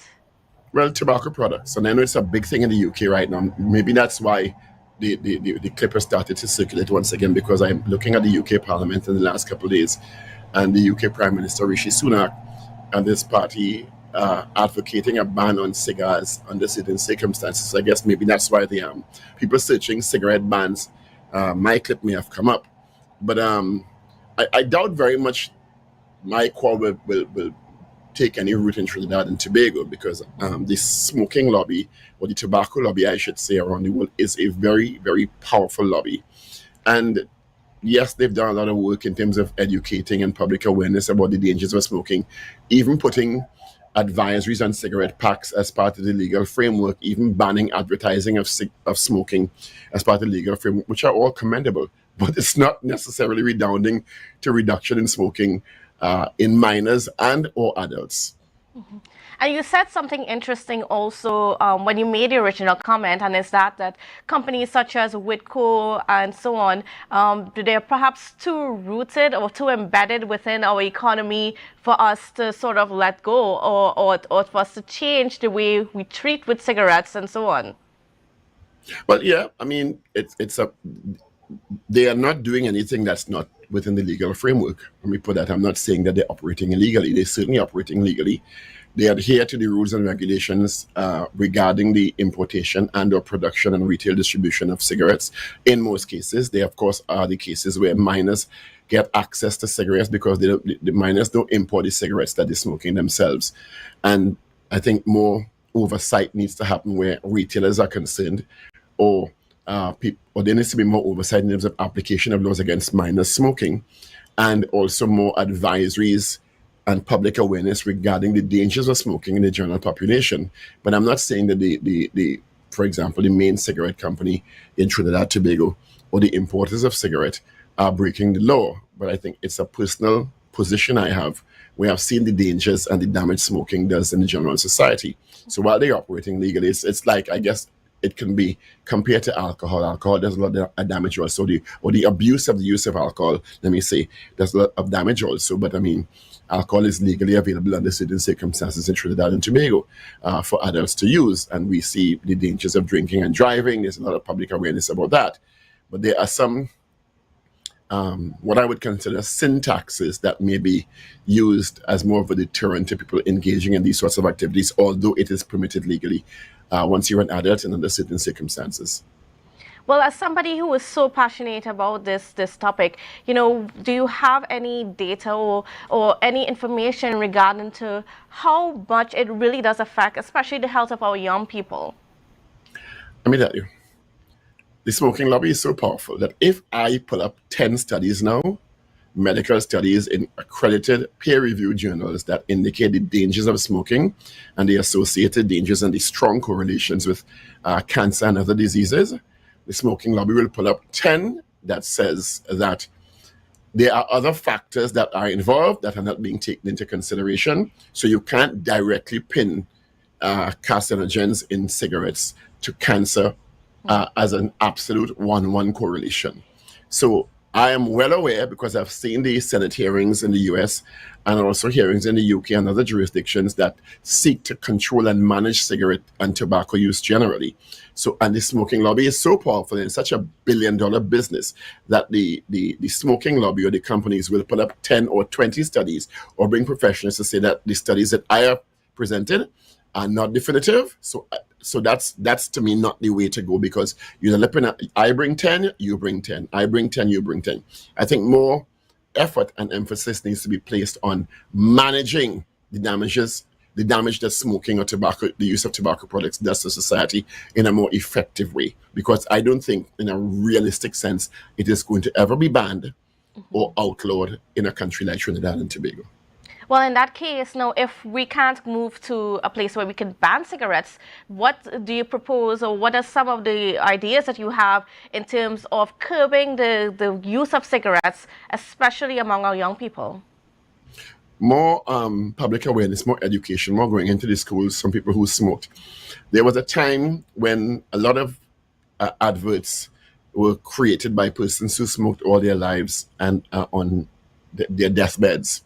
And some say it's a scare tactic. Yes, it is. But they were very effective in reducing the number of smoking or the number of minor persons engaging in cigarette smoke, because cigarette smoking is something that starts in teenage years, in some cases even younger than that. But if you look at much of the research, people are usually introduced to cigarette smoking in their teenage years through some relative or some illegal means they access to cigarettes, and then you continue smoking into your adult life.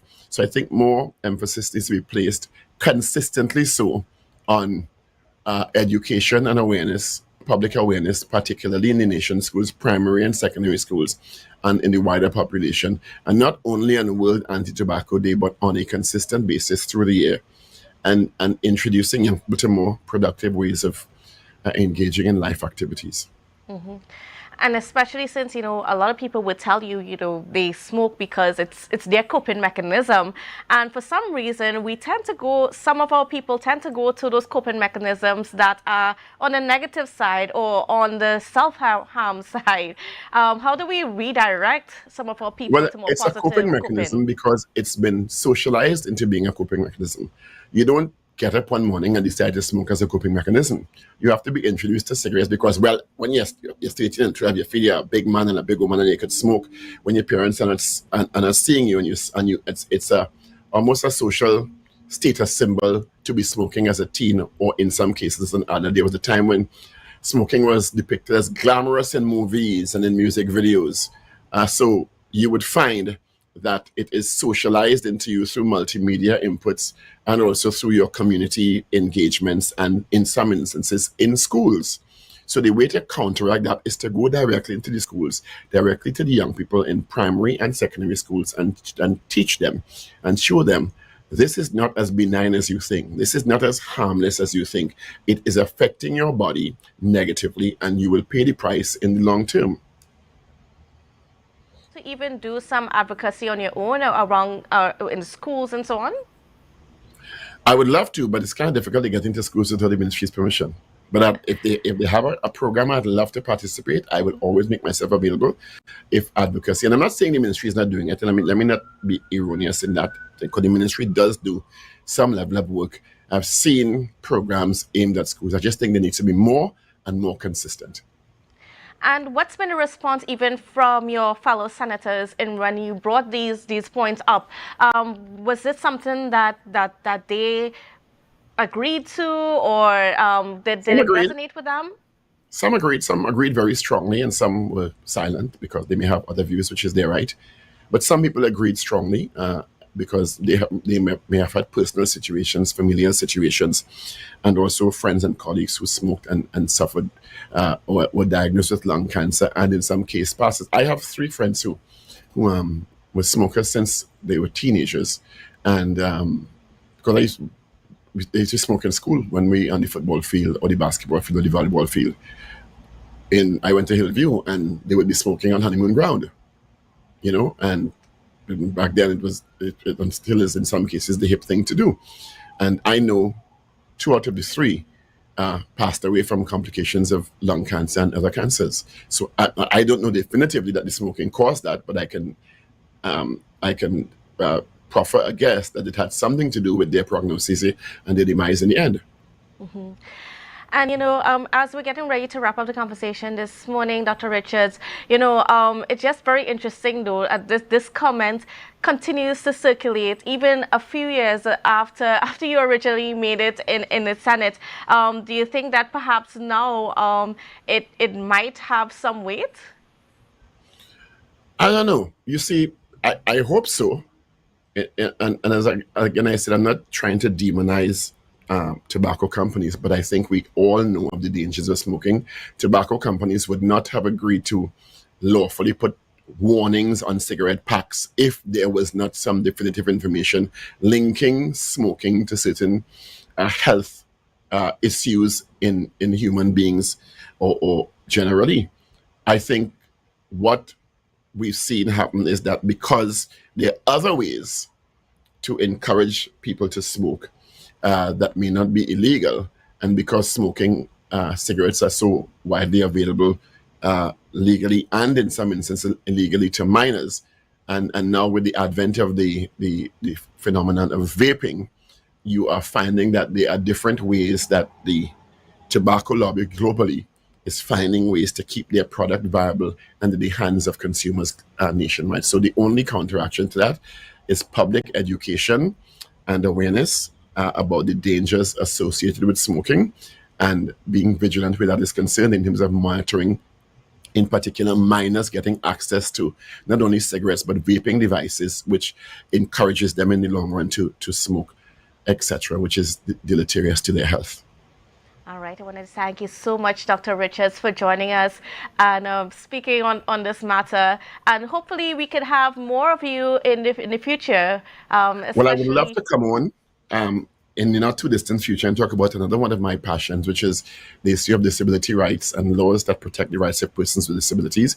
I have the honor to chair a group of the Law Association Human Rights Committee, and we're working on legislation now to protect the rights of persons with disabilities, and we are hoping to come to Tobago very soon. Beautiful Tobago. It's always, you don't need an excuse to come to Tobago. Tobago is gorgeous and beautiful, and we are hoping to come to hold our third consultation on the rights of persons with disabilities and the legal aspects of that. So we can hopefully have a discussion about that in the not too distant future. So pleasure being with you. Certainly, and we're looking forward for that, and maybe then we can have you in studio, because of course the conversation is always better when you can be in. Not too far off. Great. All right. Thank you for having me, Candice. Have a great day, and to you and your audience. Certainly. All right, viewers, well, we got to go for a break, but we'll be right back after this, so don't go anywhere. It's a brand new morning, rise up to a brand new dawn, and as the passion starts.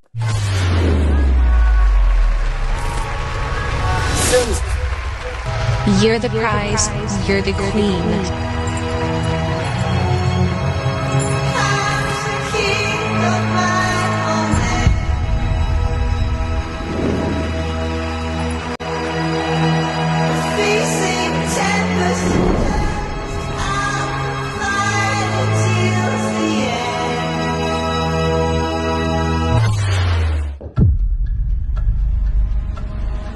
TWCU Credit Union Cooperative Society Limited notifies all members of its 74th Annual General Meeting at the Center of Excellence Tunapuna and Shore Park Complex, Tobago on Saturday, 11th May 2024, commencing at 1 p.m. Items on the agenda include minutes of the 73rd AGM, Board of Directors and other committee reports, election of officers, presentation of audited accounts 2023, recommendations, dividends 2023, and resolutions, budget proposal 2024, amendments to bylaws. Registration for the meeting can be done online via the Society's website at www.twcu.co.tt.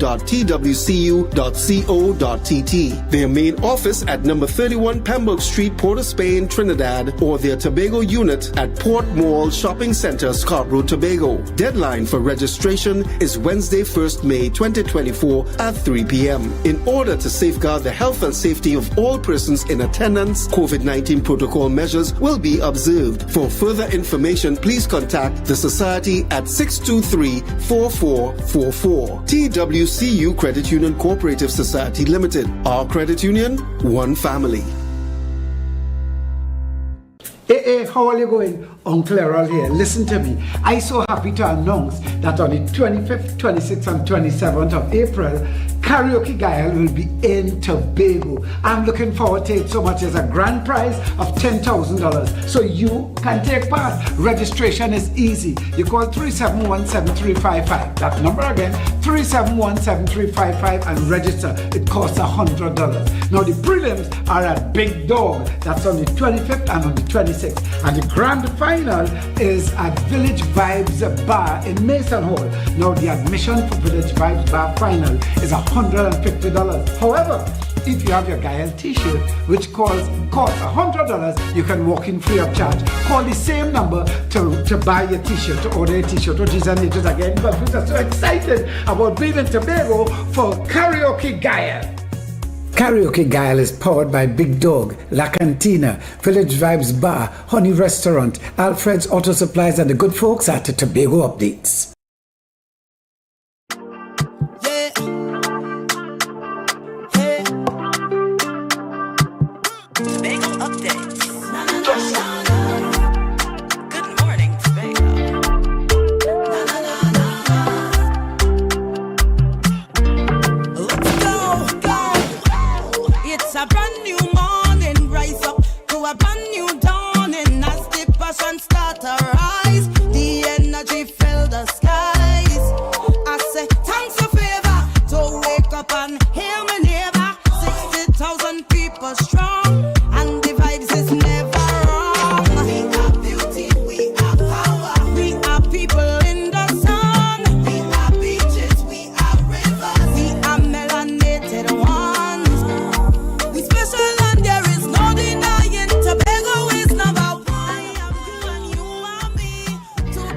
Good morning, Tobago on Tobago Updates. Viewers, now we are switching gears to something wonderful happening in our space called Chloe's Wish. And if you're wondering what that is about, it is a drama production that's going to be happening here in Tobago. And this has been done by writer and producer Dr. Terrence Badwa. So he's joining us online. And a special good morning and welcome to you, Dr. Badwa. How are you this morning? Thank you very much for having me on your show. Thank you. I'm fine. Looking forward to come to Tobago next week. All right, great. Now, first of all, tell us about Chloe's Wish. What is this about? What is this production about? What can people expect? Well, it was a film that came about the COVID pandemic. It's as a result of the problems that people experienced during the pandemic and in the aftermath of the pandemic. We decided to bring about a movie that highlighted some of the problems. Some of the problems that we had, the social problems we had in the Caribbean, would have been different from the developed world. So we thought it would have been good to immortalize this period of time with a film. And this film would have been a community-based film and people from South Trinidad. But the problems would have been similar in Tobago, in Grenada, Barbados, throughout the Caribbean. The film is about a young girl, Chloe, who's 12 years old, who promised her grandmother last Christmas that when she's no longer around, she would continue the Christmas tradition. Now, it's not a Christmas movie, it just happened to be around Christmas time. So Christmas comes into it briefly, but it's really a show about Chloe trying to fulfill her grandmother's wish. Her grandmother, unfortunately, died from COVID, and the pension that they got home to survive was no longer there. Her father lost his construction job and had to go to America to work, and he was getting trouble to get things there, and they were left in a financially fragile state in Trinidad, where they were victims of all sorts of people, predators and so on, trying to cause them to go against their morals in an attempt to survive. And this is a show about going back to basics, going back to morals, the role of the family, problems that the youths may encounter, the elderly may encounter. And if we are to build a better society of Trinidad and Tobago, we need to go forward with some of the values from the old school. We can't say that we left everything behind and now it's the new world and so on, but we need to incorporate that old school morals and values to go forward. So all in all, it's a show that there's a lot of laughter, there's a lot of tears, happiness, sad. So people say they really relive some of the memories of the COVID. And we did it in Trinidad a couple of months ago and was very, very well received. Certainly. And what inspired you to make this film? And certainly this soon after the COVID-19 pandemic?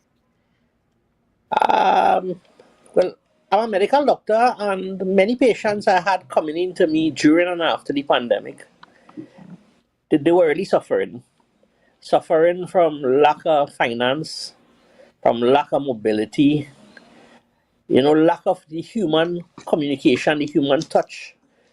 With all the restrictions in movements and so on, it caused depression. Some of the elderly people were ostracized. They live by themselves and nobody to visit them. They may not be very versed with technology to use Zoom and FaceTime and so on to communicate.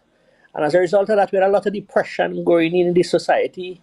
We had a lot of families being broken up. We had a lot of people dying. Some people became orphans in 2 weeks. Mother died this week, father died 2 weeks later. So it brought a lot of unhappiness. And I thought that maybe if we waited 10 years after, we would not have encapsulated the true gist of what that time would have really been like. Sometimes when we look at history from a later perspective, it is never as bad as it really was. So I think the best time would have been to get that during the period of time when it was happening and immediately after. So you could get the fresh values, the fresh experiences of the persons involved. And then what was the experience like in making the production? Making the production, Well, one of the major things would have been getting people to fit in the roles. And that is always a problem, getting actors and so on. It's a low-cost production, so we didn't have to with any big-name stars from America or so on. We just got people from the community who may have acted in a church crucifixion or nativity movie or something, or a play,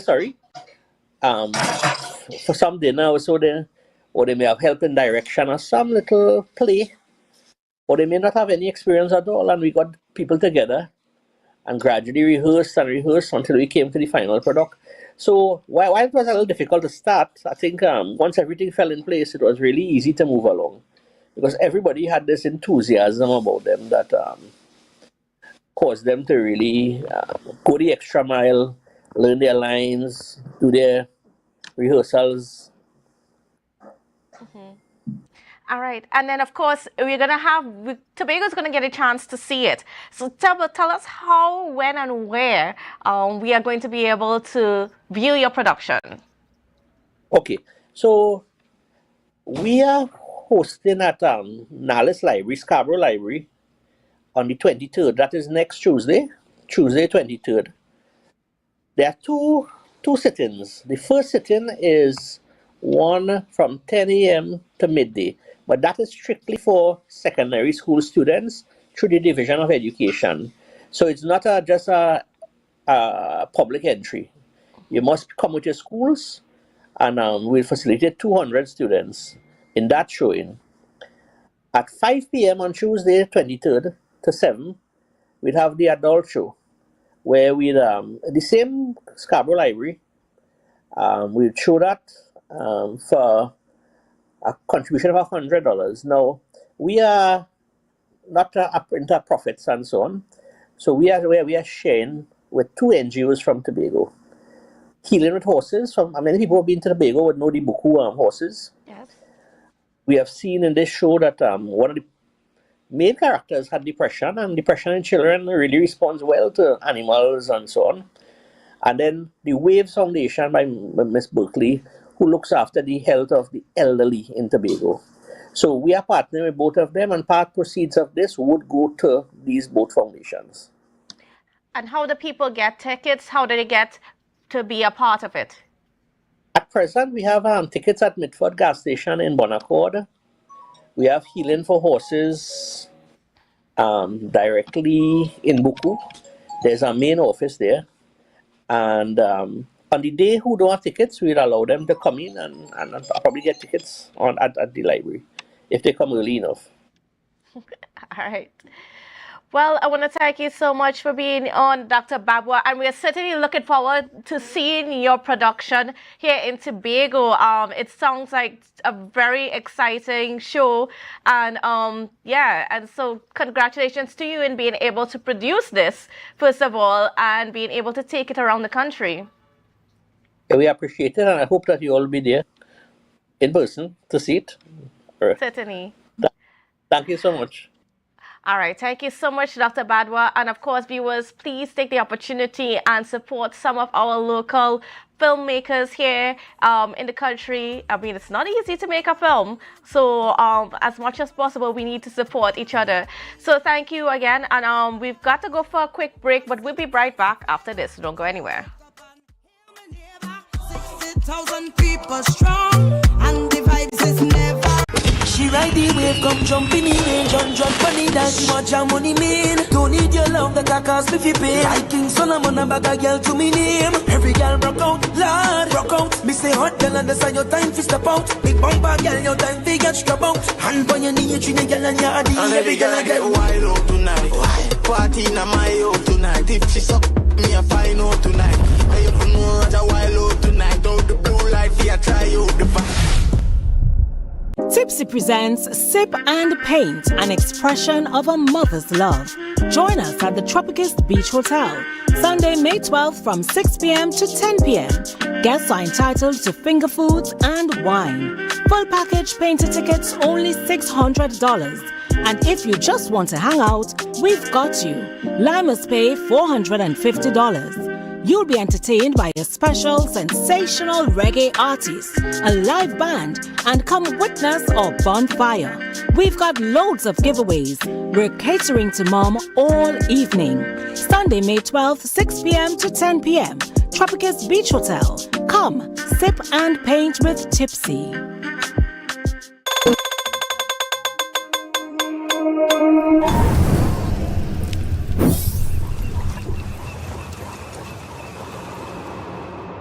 No place like home, home, home. Oh, I love Tobago, baby. When we outside, it's an ocean of love. All that we align to the stars up above. Let we dance now, take a chance now with me. And we go jump till morning. Look, the moon gone sleeping. Tell them we not leaving. Till the last drop of bacchanal is madness in the capital. So I feel like I'm running tongue again. Jump and shake the ground again. Live with all my friends and them. No place like home. Home. Home. We go jump till the moon come down. It's we who the stars shine on. Play a mass and break away. Freedom in with DNA.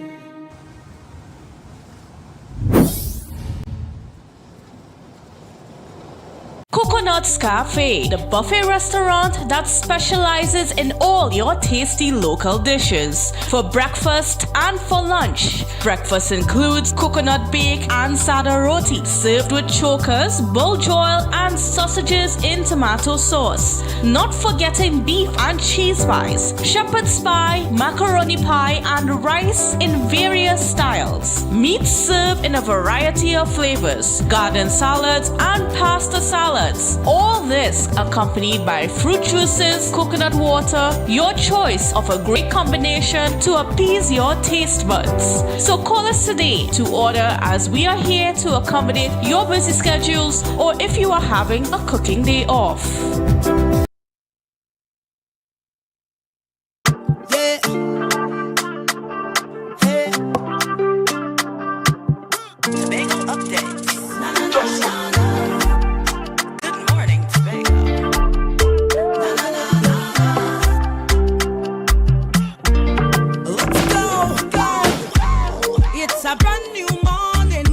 Welcome back to Good Morning Tobago on Tobago Updates. Viewers, now we are switching gears to what's been going on in the fishing industry. So, of course, we're going to be joined by no stranger to us, and that's the president of the All Tobago Fisher Folk Association, and that's Mr. Curtis Douglas.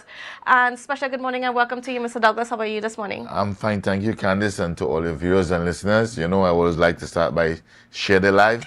Share the live. Yeah. Certainly. Now, I want to first start with just touching on what's been going on with the search for the missing fisherman, Mr. Curtis Cox. What's the update where that's concerned? Well, Richie, it was Richie Cox, sorry. We're still looking for him. I'm just surprised. By now we haven't found him, and you know, the mother and the family is still there every day. You know. For some hope right now, we have hope. And once we're in the land of living, we have hope, and we're hoping that, you know, we'll be able to give that closure to the family in that aspect or in that regard, in the sense of finding him. Mm-hmm. And not only his family, giving the community, and even the fisher folk, that closure, right? Although in reality, we would like to see a miracle whereby for some unforeseen reason he could show up alive. Yeah? But right now, the search is still on. The fisher folk is doing due diligence to ensure, to try our best to see how best we could apprehend him or recover him. And of course, we know that it's actually a very well-organized effort from the community groups, of course, with Mr. Alvin Douglas and all the fishermen and so on. That's out there every day searching for him. No, I just want the public to understand and to know certain things. Alvin Douglas Tobago Marine Safety is the only dive organization I would have seen that coming forward to help Tobagonians, whether to retrieve or to get specimens or to get research products or data, right? And I must say, thanks to Alvin and his team, and I also, want to say to Alan Stewart and Tima, they would have came out assiduously, work from morning to evening, working alongside the all Tobago fisher folk to try our best to see how best we could help Tobago in the cry for help when it's needed. So I have to say kudos to the fishermen and them as well. All right, the fishermen they are cooking on the bay. They are going out and look, cooking. So we're providing meals. Even Tima is providing water.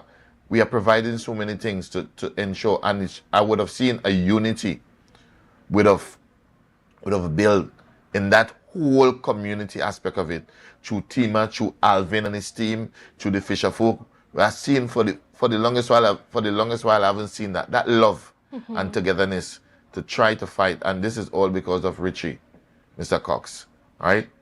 Right. And then as we're speaking about even just working with Tima and so on, of course, you've also been working with Tima in regards to the assistance to the oil spill cleanup efforts over the past couple months. And thankfully, that's been going well. As well as it can go, given the circumstances. And recently, you all would have submitted a proposal for the amount of losses that would have been incurred, especially to the Lambo fishermen, and it amounted to about $13 million. And of course, that's an estimated cost, and it could be higher. So tell me about just even the details of that and what led to that cost. Right. What happened? We would have, from the 7th of February, even before, at least, let's say, I think there was a guy saying, 6 o'clock in the morning, was hydrocarbon in Tobago waters, and we would have acted immediately along with Tima and other organization, Kaizen and other organization, to help secure the waters of Tobago. But nevertheless, I want to speak up more about the costing, how we derive at that costing. What we would have done, ATFA would have done an internal check on the fisher folk. 1, we would have checked who was affected by it. 2, how many engines were damaged. 3, how many the downstream process in it, whereby we have processors, fish processors, and vendors who are affected by it. So what we did, we calculate the cost, meaning how much the average fisher folk from that vicinity. Because a lot of people is only watching Lambo. Understand the marine industry. It's not Lambo fisher folk alone is affected. For example, if this were to happen in Charlottesville, right? Or let's say outside of Plymouth, it will affect One Love, Two Love, Three Love, Drives a Passage, and so be it. But Plymouth people alone don't fish there, right? So we have a whole host of fisher folk. So what we did, we narrowed down the people, right, who fish in that vicinity, from Scarborough, Lambo, back to Plymouth to Pigeon Point, and we would have narrowed down all the bona fide fisher folk that is registered, right, and that are literally fishing there and literally affected by it. So we collected that data, right, and collected the data of one, the bait, how it would affect you, right, not getting that bait, and not getting that bait would cause you not to be able to make a catch of 30 pounds, 40 pounds worth in fish. So we calculate that against the amount you would produce, right, on a daily basis. And we have calculated by the days. Instead of the months, we said we calculated by 64 days. So roughly we get a calculation by 64 days, right? And we would have calculated how much the vendor would have been with sells on an average. So if a vendor sells, let's say 200 pounds on an average, right? we calculate that. Remember, the vendors themselves were removed from their original space and put into the food hub in Shore Park. So that would have caused them, affect them as well. So the sales of that would have reduced as well. So we calculate that on the basis back on what normally they would have get from revenue on a daily basis. So we comprise all of that and give a total. So the total, right? I didn't give the real total. I would have sent the real total, the real cost, the estimated cost to the Chief Secretary. Right. And did you have a discussion with him when you submitted this proposal? I was told to submit a proposal. I gave him since last week. So what I would have done, I would have submitted the proposal to him, so by email, and would have sent the hard copy, deliver the hard copy at Shore Park Complex for him. So at least he and his team and the Fisheries Department will know how much, because we work independently. We don't work directly to say we represent the government, or we work independently and separate and apart for the fisher folk. Our role and functions is to protect and safeguard and see the interests of the fisher folk. So that is what I did. That is what the team did, not me. The team did submit that. So the bill is not only 12,000, it's over 13 million. Yes. All right. So the Chief Secretary will do the due diligence, check that background check, and then they would have to act. And not only so, I'm not only blaming the Chief Secretary. This was submitted to the Chief Secretary for the Prime Minister or those who handle finances, right? This wasn't submitted for the teacher. This is a document for the central government, right, to submit. But he have to do the due diligence before he submit it to the central government, and then the central government will submit the funding to ATFA, and then ATFA will then take out a percentage for their labor, and then we allocate to those who are affected. Because, you know, in the schemes of things, you would find people would say they lost, and when you check on the basis of it, some of them haven't even fished in even 15 years. So I have to be fair, and I have to be honest with the people who are affected, and I have to represent the people who are affected, and that is what ATFA do. We represent and protect the fishing industry, and also we also have to give an estimate how would it affect us within a year or 2 years or no. How long will the bait come back? Will it be 2 years, 3 years? So that in itself have to be submitted. So what was submitted is for the immediate action to bring relief to the fisher folk that were affected by the hydrocarbon in our space. All right, and then of course we know also that we still don't know a lot of information in regards to the ownership of the vessel. I mean, we have some idea, or we had some indication, but I mean, nobody has come forward yet. So even though that this is happening within our space, the truth is the THA and the central government is not really the ones to blame for this happening to us. No, the Republic and the Republic of Trinidad and Tobago, the Chief Secretary and the Honorable Prime Minister, if anyone think that they are responsible, they need to go check a psychiatrist, because they are not responsible. The people who are responsible for this tragic disaster in the waters and the shores and the west of Tobago is the owners of this vessel, right? I didn't see anything mark Keith Rowley or Fali Chavez on that, right? All I've seen is destruction, and these people ought to be held accountable.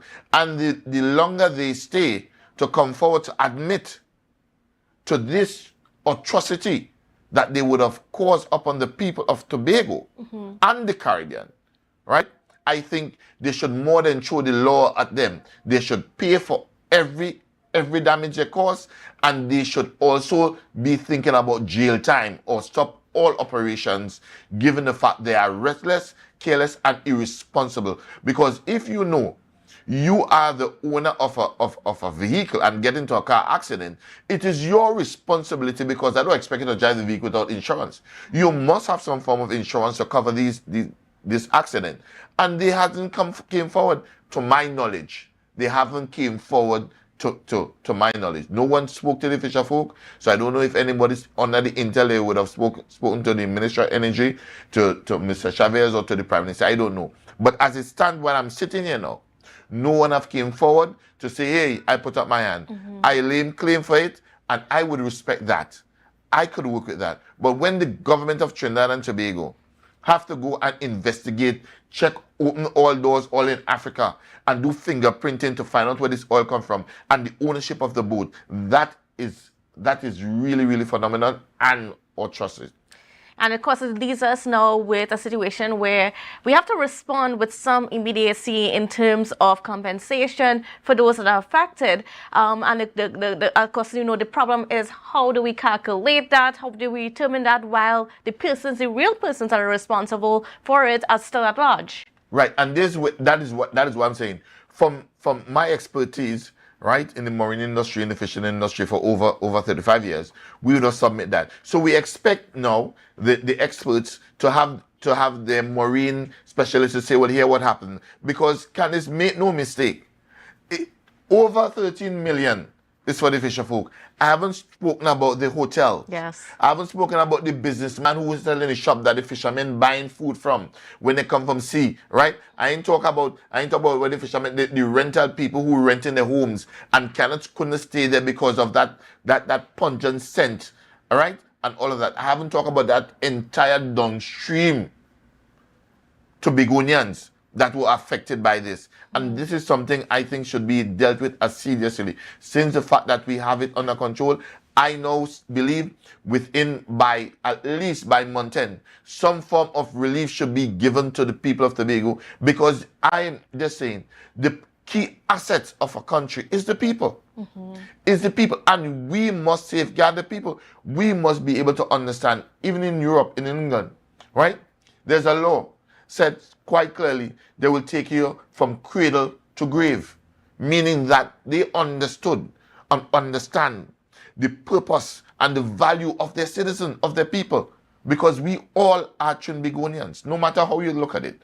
Whether you're wearing yellow, pink, blue, green, yeah, whatever the color may be. We all put that aside and act as Tobagonian, especially in a situation like this where it needs unification within the whole concept of Tobago and our marine space. We sell tourism. I haven't even spoken about how it will affect, how it did affect tourism, because I'm sure that the Chief Secretary and they would have to do damage control to show that, our waters is still safe. Tests will have to be done, Test was done on the fish to ensure that the fish is edible. We would have stopped fisher folk from fishing. Even a bulletin would have came out from TIMA and TNT Savage, Ministry of Energy, not to fish within 500 meters.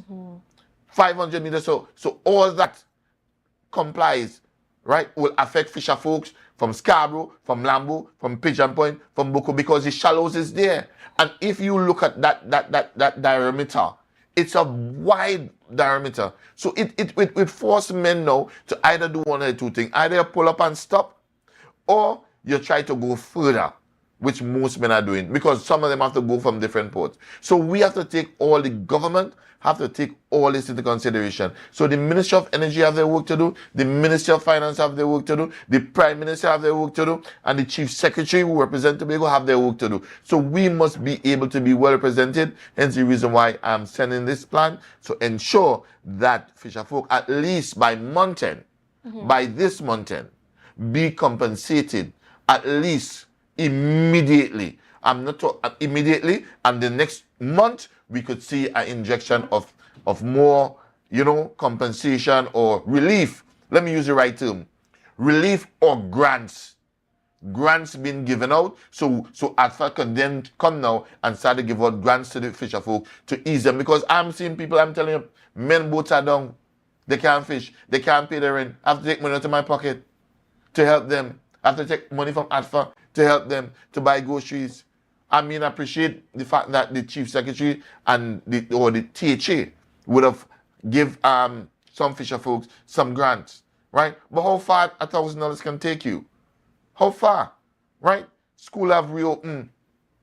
The children need to go to school. They need certain amenities to function. So we have to take all that, and even in the estimate, I didn't even take that into consideration. I just give a baseline rate on how the fisher folk would have affected. So I didn't give them the full comprehensive rate. I gave a baseline figure based on it. And the baseline figure would have amount to over 13 million TT dollars. Do you think enough is being done to even try to find the owners of the vessel and those responsible to make them pay instead of having to put the onus on the THA and the central governments? Well, I believe one, to answer the question, the THA or the central government should fit that bill now. But the onus must be felt in the pockets of the owner of that vessel. Whether by insurance or whatever, you cannot be operating a big company like that and not have money to compensate this and then come forward. So I'm saying the central government have a responsibility, right? And the responsibility is to find the owner of that vessel and to prosecute that. CARICOM have a responsibility too. Because if this happened in Tobago, this could have happened anywhere in the Caribbean, and we must set an example. And given the fact that the Prime Minister is part chair of the CARICOM, he should force that envelope to ensure that CARICOM play a more integral role in persecuting and finding these people and persecuting them. Because that is what we're looking for, proper leadership and guidance from our heads. So yes, I mean, you're saying THA, but it's his responsibility. This is the when you go up for election and you get sitting in some of the higher office, these are some of the responsibilities that comes with it. So yes, the Prime Minister have a responsibility. Yes, the Chief Secretary have a responsibility. And now it needs for them to come forward, help the fisher folk, help the society, and also look for the culprit and them who create all of this mischief and persecute them and throw the book at them from all directions. Because, as I said up to now, they haven't came forward and said, hey, Solo Creed, I put up mine. Oh, I had to find Solo Creed, Google and find Solo Creed. The government need to do some more, and I'm surprised at even the opposition, because even the opposition have a responsibility to force the government, to pressure the government to act. To act in the interest of the people, because you are there to represent the people, right? So I expect the government to do more, and do more by within 24 to 48 hours. All right, and then as you mentioned CARICOM just a short while ago, we also had the issue with the ongoing issue, I should say, about flying fish between Barbados and Tobago. What's the latest where that's concerned? Candice, I don't know. Recently, current went through Tobago recently. I don't know if you were affected, right? And if you were in Castara, you would have seen the candleflies and them outside there, lighting up the waters, the shores, the beautiful sonority of Tobago waters by taking all these flying fish. ADFA would have sent a 10-point plan, right? That 10-point plan would have been able to speak to controlling our borders. Okay, first to begin with, ADFA is a Coast Guard. There is no security. It's a free, as a local parlance, free sepulchre. You could just walk into Tobago waters and threaten Tobagonians and shoot Tobago. You could do what you want, actually do what you want. There is no help. Recently, a week ago, Look Me, which is the boat of the vice president of ADFA, was pulled aside, was run upon by American Coast Guard and asking him if he speak English in the waters of Tobago. You understand what I'm saying? So I don't know if there was an arrangement between our government and that intel wasn't passed to the public. I don't know. But I'm just saying that to say, these are things that are happening to Tobagonians. We are not hearing anything is happening to the outsiders who are invading us. Candice, we have to have a fishing permit to go to sea. People are coming into our waters and fish without a permit from the Republic of Trinidad and Tobago. And if we are to be caught in their waters without a permit, there are severe consequences to be paid. Because we have to follow the rules. We Tobagonians follow the rules. We follow the laws that govern us. So why it is others, why can they now pay and limit the amount of boats that coming in, even though we can't police it? After we police it, we will police it. We will keep the data. We don't even know. A month and a half ago, we were landing flying fish in the shores of Scarborough. I even have the information from Pastor George Alexander, and other fishermen. No, you can't even go. I'm getting report, Bajans on your left, Spanish on your right. You understand? And Tobago with little pirogue in there, and they are giving them candle flies. So it makes it more difficult for us to land our flying fish. So that means processors will feel it, right? And consumers will feel it. So that in itself, you have a house of gold, but you cannot access your gold because of foreign entity. And the Coast Guard and the Minister of Finance, the Energy, all of them, no one, even the opposition, no one speaks because it is Tobago. But it is an issue that is affecting Trinidad and Tobago. And they should treat with this immediately. You know, just now when you're going to find, sorry to say, I don't even want to say it. I don't want to say we are floaters. Right?